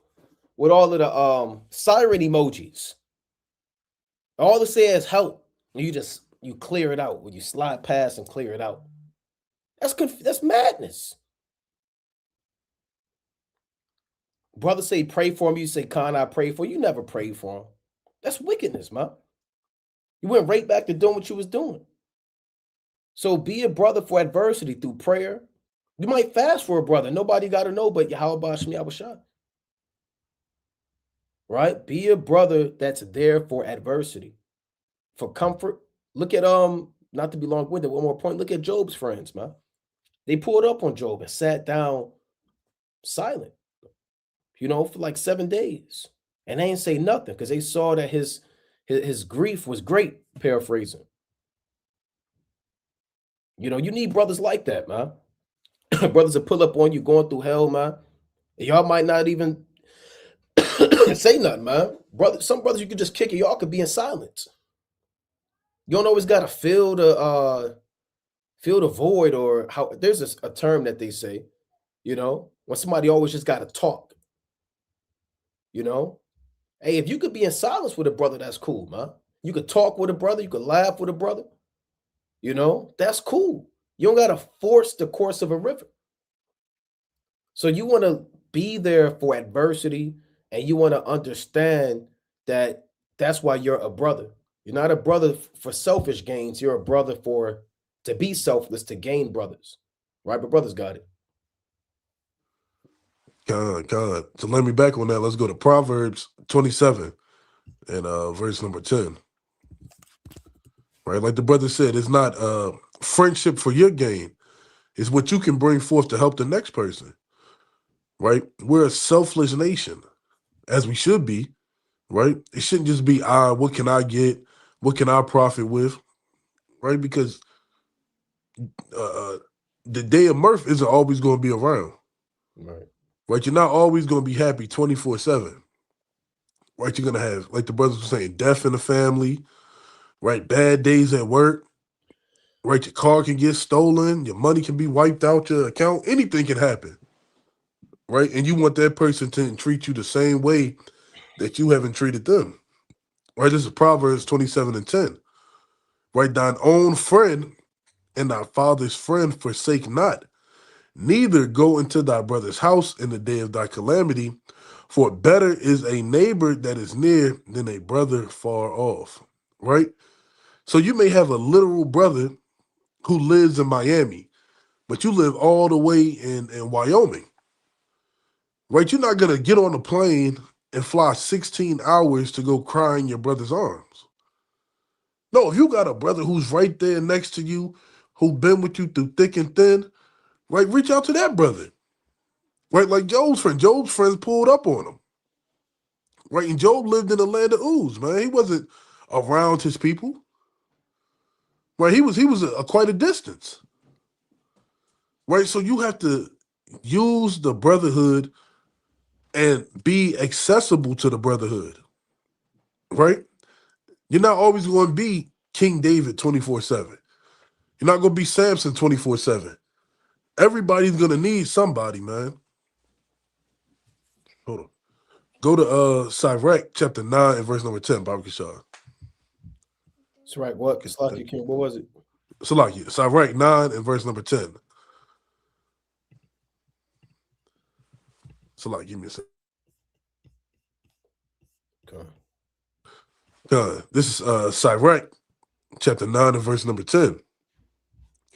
Forsake not an old friend, for the new is not comparable to him. A new friend is a new wine. When it is old, thou shalt drink it with pleasure. Right? So you can't forsake an old friend. Right?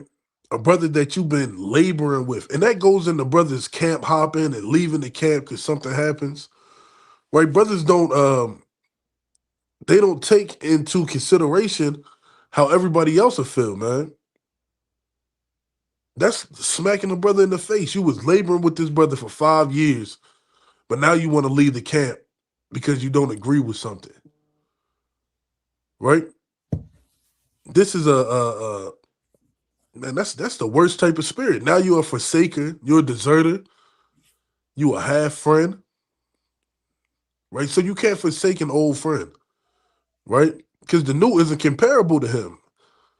Right? You have distant memories. You know, they say they got friends from the sandbox. Right. Right? Though you may not talk to this brother for a year and a half, y'all get on the phone, it's like ain't nothing changed. Right? So you can't forsake an old friend. Right? Can we jump down to verse number 14, Bobby Shah? Right? It says, as near as thou canst, guess at thy neighbor, and consult with the wise, let thy talk be with the wise, and all thy communication in the law of the Most High. Right? So it's a just balance, right? Yeah, you may have friends in the world. I got friends in the world that I talk to, you know, from time to time, check how they doing, see how their family's doing, right? Vice versa. But I'm talking with my neighbor. My neighbor is the brother who fears Yahweh Shem Yahushai, who's setting himself in order, getting his house in order. Right? We're conversating about the works of the Most High, the laws of the Most High. Right? Brothers at feast days say, would you rather talk to this prophet or talk to that prophet? But you can only talk to him for 30 minutes. You know, brothers conjure up a lot of questions to get brothers' minds going concerning the law, the prophets, and the precepts. Right? So you should always be talking with the wise. Right? When you around the industry, observe the times. Right? You don't got to be out with that friend that you know 24/7. Right? You know him for 15 years. You got to be out there with him 24/7. No, you can see how you doing. You might catch a game or something, might go out to eat, you know, take your kids out to eat with his kids or something. But then it's back to business. Right, verse number 16. And let just men eat and drink with thee, and let thy glory and be in the fear of the Lord. Right, so only let just men eat and drink. Right, that's called breaking bread. Right, Jake always say, I'm going to break bread, but you should know who you breaking bread with. Right, and you should know who you break bread with more often than not. Right, because you can be blinded by the old times you had. That's called nostalgia. Right, nostalgia can blind you. Right, you had a lot of fun in your wickedness with your homeboy, and now you're kicking it again, and you forget that you a changed man. Right, you forget that you're supposed to be a light to him, and now you're thinking about all the fun you had, and now you going to Club Ibiza, and your friend just not showing, and the sun's coming in, or the sun's going down into the Sabbath. Right, so only eat and drink with just men. Have a just balance when it comes to dealing with, you know, old friends and brothers, if you catch what I'm putting down. Right? You got friends and you have brothers. Right? You have brothers in this truth. Those are just men and wise men. Right? You give more, what's a good analogy?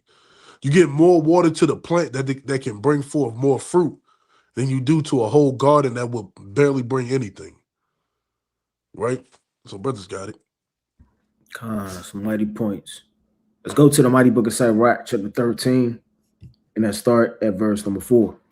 I don't want to land me back on that. And every brother's not your friend, too. Just because he got fringes on, he got a beard on his face, right? He says, Kwame Asha'Allah. You have a lot of agent provocateurs. You got a lot of brothers that are secretly, you know, have intentions to overthrow the camp, right? For doctrine, fans, all type of spirits are going to try to creep in the brotherhood in the last days, man, right? It's the book of Sirach, chapter 13 and verse 4. If thou will be for his profit, he will use thee, man. You don't want a brother like that around you. That's not sincere. You the shoe plug, or, you know, he only wants your sister. That's why he keep coming over, man. He's knocking. You're nowhere to be found. He knows you have practice on Thursdays, but he only comes over on Thursdays. Right? You got to watch that guy, man. Everybody should know where you live, right? We met this brother 2 days ago, and he knows your address. He knows where you live. He knows what you do for a living. You don't want to be an open book to men that you haven't proved. You want to prove men. It says, he will use thee, but if thou have nothing, he will forsake thee. Meaning he won't be there for you in a day of adversity, man. And every brother need a brother that's going to be there for him in the day of adversity, man. Brothers go through some weightier things, and who do we really got to call on in the flesh? We call on Yahweh Shem Yahushua, but the Lord uses what? He uses men, right? Nothing's going to miraculously happen, man. The Lord don't do that. The Lord moves in a spirit to where he raises up men for counsel. He raises up men to help you in battle. You know, he shows his power multiple ways, but one of the chief ways is he raises up men and helps you by men. So you don't want a man that's going to forsake you in the day of judgment. Brother, car could be out, man. You know, you may hit up brothers, and man, I just had a flat tire. You good? Where you at? You need help. You need some money. You need whatever the case may be, man. A brother may, you know, can't pay his rent. Brothers go through hell, man. Who can you call? A lot of brothers' mothers, they're deceased. Their father's up in age. You're taking care of him. Your woman's looking up to you. People at work don't give a damn about you. They just waiting for you to call out one more time so they can write you up or they can fire you. So when you have nobody to call on in the flesh and you called upon the name of the Lord and you reaching out, and that brother hit you back or he's there for you, that means everything, man. How often do brothers really, really go through hell to the point where you humble yourself as a man and reach out? It don't happen like that. A lot of brothers that catch hell behind closed doors. Whether they cry, they fast, they, get, whatever the case may be, man. They drink, whatever you dealing with, 9 times out of 10 as a man, a lot of people, they do it behind closed doors. But when you do reach out, you got to, as a man, you got to throw it down. This brother may really need me. And then the Lord put it in his spirit to call me out of all people, man. It says, if thou have anything, he will lay with thee. Yea, it's like he live with thee. Yea, he will make thee bear and will not be sorry for it. I mean, he's going to rob you blind. He ain't going to care about it. If he will have need of thee, he will deceive thee and smile upon thee and put thee in hope, right? The Lord said, the hope deferred maketh the heart sick. So you don't want to have something you hoping in.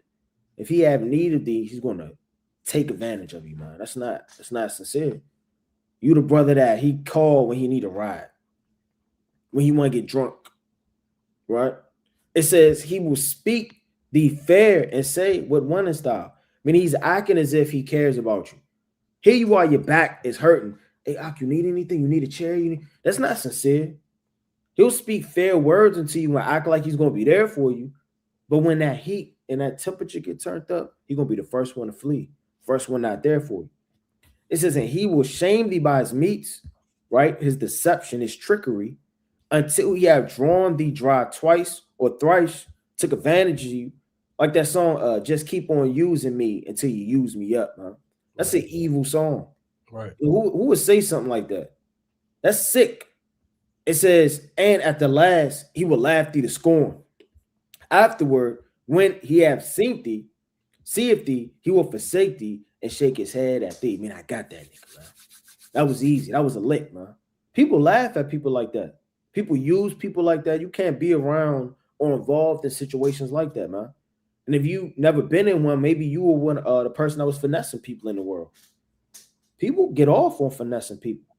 They look at somebody's weaknesses, or they'll look at, whatever the case may be. A lot of people, they take advantage of their grandparents, or they'll take advantage of weakness. That's really not weakness, it's just being gullible. People just having a loving spirit trying to help. You got a lot of people like that in Israel, man. It's okay to say no. You don't want to have that spirit where you're always saying yes, you're opening up your house, you're getting trampled underfoot, and people are just taking advantage of you, man. Because it would never hurt, it would never cut you to wake up in the middle of the night to help a sincere brother. You're going to lose sleep being a good friend, right? You're going to sacrifice time with your woman and your children, because it may be very long conversations to help a brother through, man. People are suicidal. I don't even want to live. There's just no point. I'm a failure. Brothers beating themselves down. And brothers don't just have one friend. They got multiple friends. So brothers catch hell, throughout the week, monthly, even with sisters. Sisters have breakdowns. Some sisters, they run away from home. They want to leave their husbands. They want to move back in with their mother. Right? So the sisters, they catch just as much hell as the men do, man. And you want to have somebody that's going to sincerely be there for you in times of adversity, man. That's when it means they're the most. And then even the Lord, when he was catching hell, man, right? Said, but can you not watch with me for an hour? And I was spiritual because that didn't have to be written for our learning sake. It wasn't written just to throw that in there, man. It was written for us to understand. In the time where we need the most, we need to lean on brothers, man, right? Through the spirit. Us being personified as trees, we got multiple branches to bring forth multiple fruit. Can't have just one work. And, through the spirit, you want to be a brother that's strong to be able to help the next brother that's weak. The Lord said, when thou art converted, strengthen thy brother. So you owe it to yourself, last point, to try to the best of your ability to always be in the spirit, because you never know when a brother going to need you. Say one of these brothers called me and I'm out the spirit and I'm half-ass in counsel. I'm not giving the right precepts. I'm watching TV. I'm drinking. That blood is going to fall on me, or whatever I direct through the spirit or vice versa. A brother on me is going to fall on him. So you want to always, to the best of your ability, being a sharp mentality in mind, because you never know when a brother going to need you, man. It's not always financially. It could be spiritually. And right at that exact moment, that brother needs to hear the counsel of Yahweh, man. And if you're not moving in the spirit to give it to him when he's blinded, then that blood could fall upon your hands. Brothers got it. Con. The brothers want to bring out anything else? Kind of wind it down. The brothers want to bring out closing precepts. Yeah, I bring out brothers on mine. Revelation chapter 3. Right. It's Revelation chapter 3 and verse number 2. Be watchful and strengthen the things strengthen the things which remain that are ready to die. So there are things that are falling off week in, week out, man. No man, whenever you read, you're going to obtain forever. You forget precepts, you forget breakdowns. Things may be going well in your household, but things are not going well in your mind, or vice versa, man. Something's always dying off. When you strengthen it up, putting all your focus in this, something else is waxing weaker. It says that are ready to die, for I have not found thy works perfect before God. Remember, therefore, how thou hast received and heard, and hold fast and repent. If therefore thou shalt not watch, I will come to thee as a thief, and thou shalt not know what hour I will come upon thee. So most High willing, man, brothers, continue to keep watch, be diligent, go over these lessons, stay rooted in the spirit of power, Yahweh Shem Yahushua, and pray in the last day. Increase your prayer and your fasting in the spirit to take care of your household and your family. Brothers got it. Con. Let's go to Hebrews 10 and 24. Change it up a little bit. All right, Lord willing, this lesson was edifying and it's thought-provoking, not just on the aspect of fatherhood, but being a brother, being a husband, right? Being an example. And we all do better than we did the day before or what we're doing now, right? It's always room for improvement. It's always room to self-examine and to magnify and revive those things that are dying, like the brother Ryan was just saying. Right, it's Hebrews 10 and 24. Let us consider one another to provoke unto love and to good works. Right? So while you're doing what you can to be better, consider somebody else. How you can help them be a better person. How you can help them be a better father. Help them be a better husband. Right? Israel be more receptive. Be open.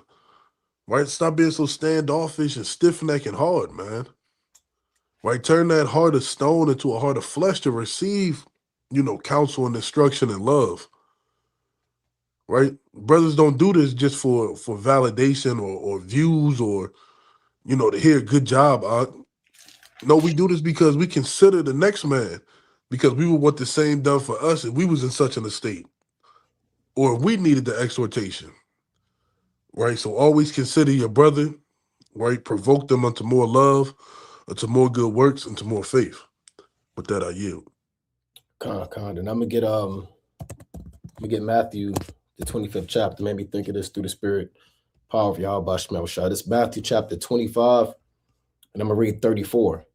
It reads, Then shall the king say unto them on his right hand, Come, ye blessed of my father, and inherit the kingdom prepared for you from the foundation of the world. Right. So here's some of the works for the elect that are going to inherit the kingdom of heaven. Let's see what Yahweh Shah is going to mention. That's going to be one of the prerequisites that allows these men to, and the daughters of Zion, to enter into everlasting life. Verse 35. For I was an hungered, and ye gave me meat. I was thirsty, and ye gave me drink. I was a stranger, and ye took me in. Naked, and ye clothed me. I was sick, and ye visited me. I was in prison, and ye came unto me. Then shall the righteous answer him, saying, Lord, when saw thee we and hungered, and fed thee, or thirsty, and gave thee drink? When saw we thee a stranger, and took thee in, or naked and clothed thee? They're like, Lord, when did we ever, have this interaction? I never saw you in the flesh. I never fed you. I never gave you anything to drink. Well, I never put any garments on you or warmed you. Or when saw thee, or when saw we thee sick, or in prison, and came unto thee? And the king shall answer and say unto them, Verily I say unto you, and as much as ye have done it unto one of the least of these my brethren, ye have done it unto me. right? So the law in Matthew 7:12, the scriptures say, for whatsoever ye would that men do unto you, do ye even so to them, for this is the law and the prophets. So you treat your wife in a spirit where you're treating the Lord, right? She is part of the body of the church just as much as you are. You treat your brother the way that you would treat the Lord. You wouldn't ignore the Lord if the Lord called you. The Lord needed something to eat. You needed him to be clothed, even on a carnal level. On a spiritual level, brother need a garment. He needs the spiritual covering, right? He's in bonds of demons and prisons, right? He's dealing with infirmities. He's sick, right? The brother needs bread. He needs living water. You take care of your brother in the spirit and in the flesh. So as brothers, as we wind down, think about your wife, think about your brother, think about being a friend, and think about how you treat them as how you would treat Yahweh Shah. And then examine yourself, because that's the standard, right? And then improve. So you want to make sure that you can enter into everlasting life with sincerity and change how you treat one another. This truth is about love, man. The Most High's love, tell you that in 1 John. And the Most High has told us to love one another the same way he loved us. So with that, we're going to close up, giving, of course, our honor and glory to Yahweh by Shema Mashiach, Kwamalak Bashai, Brother Naquam, Brother Amos, Brother Raya. Kwam Yashai. Shalom.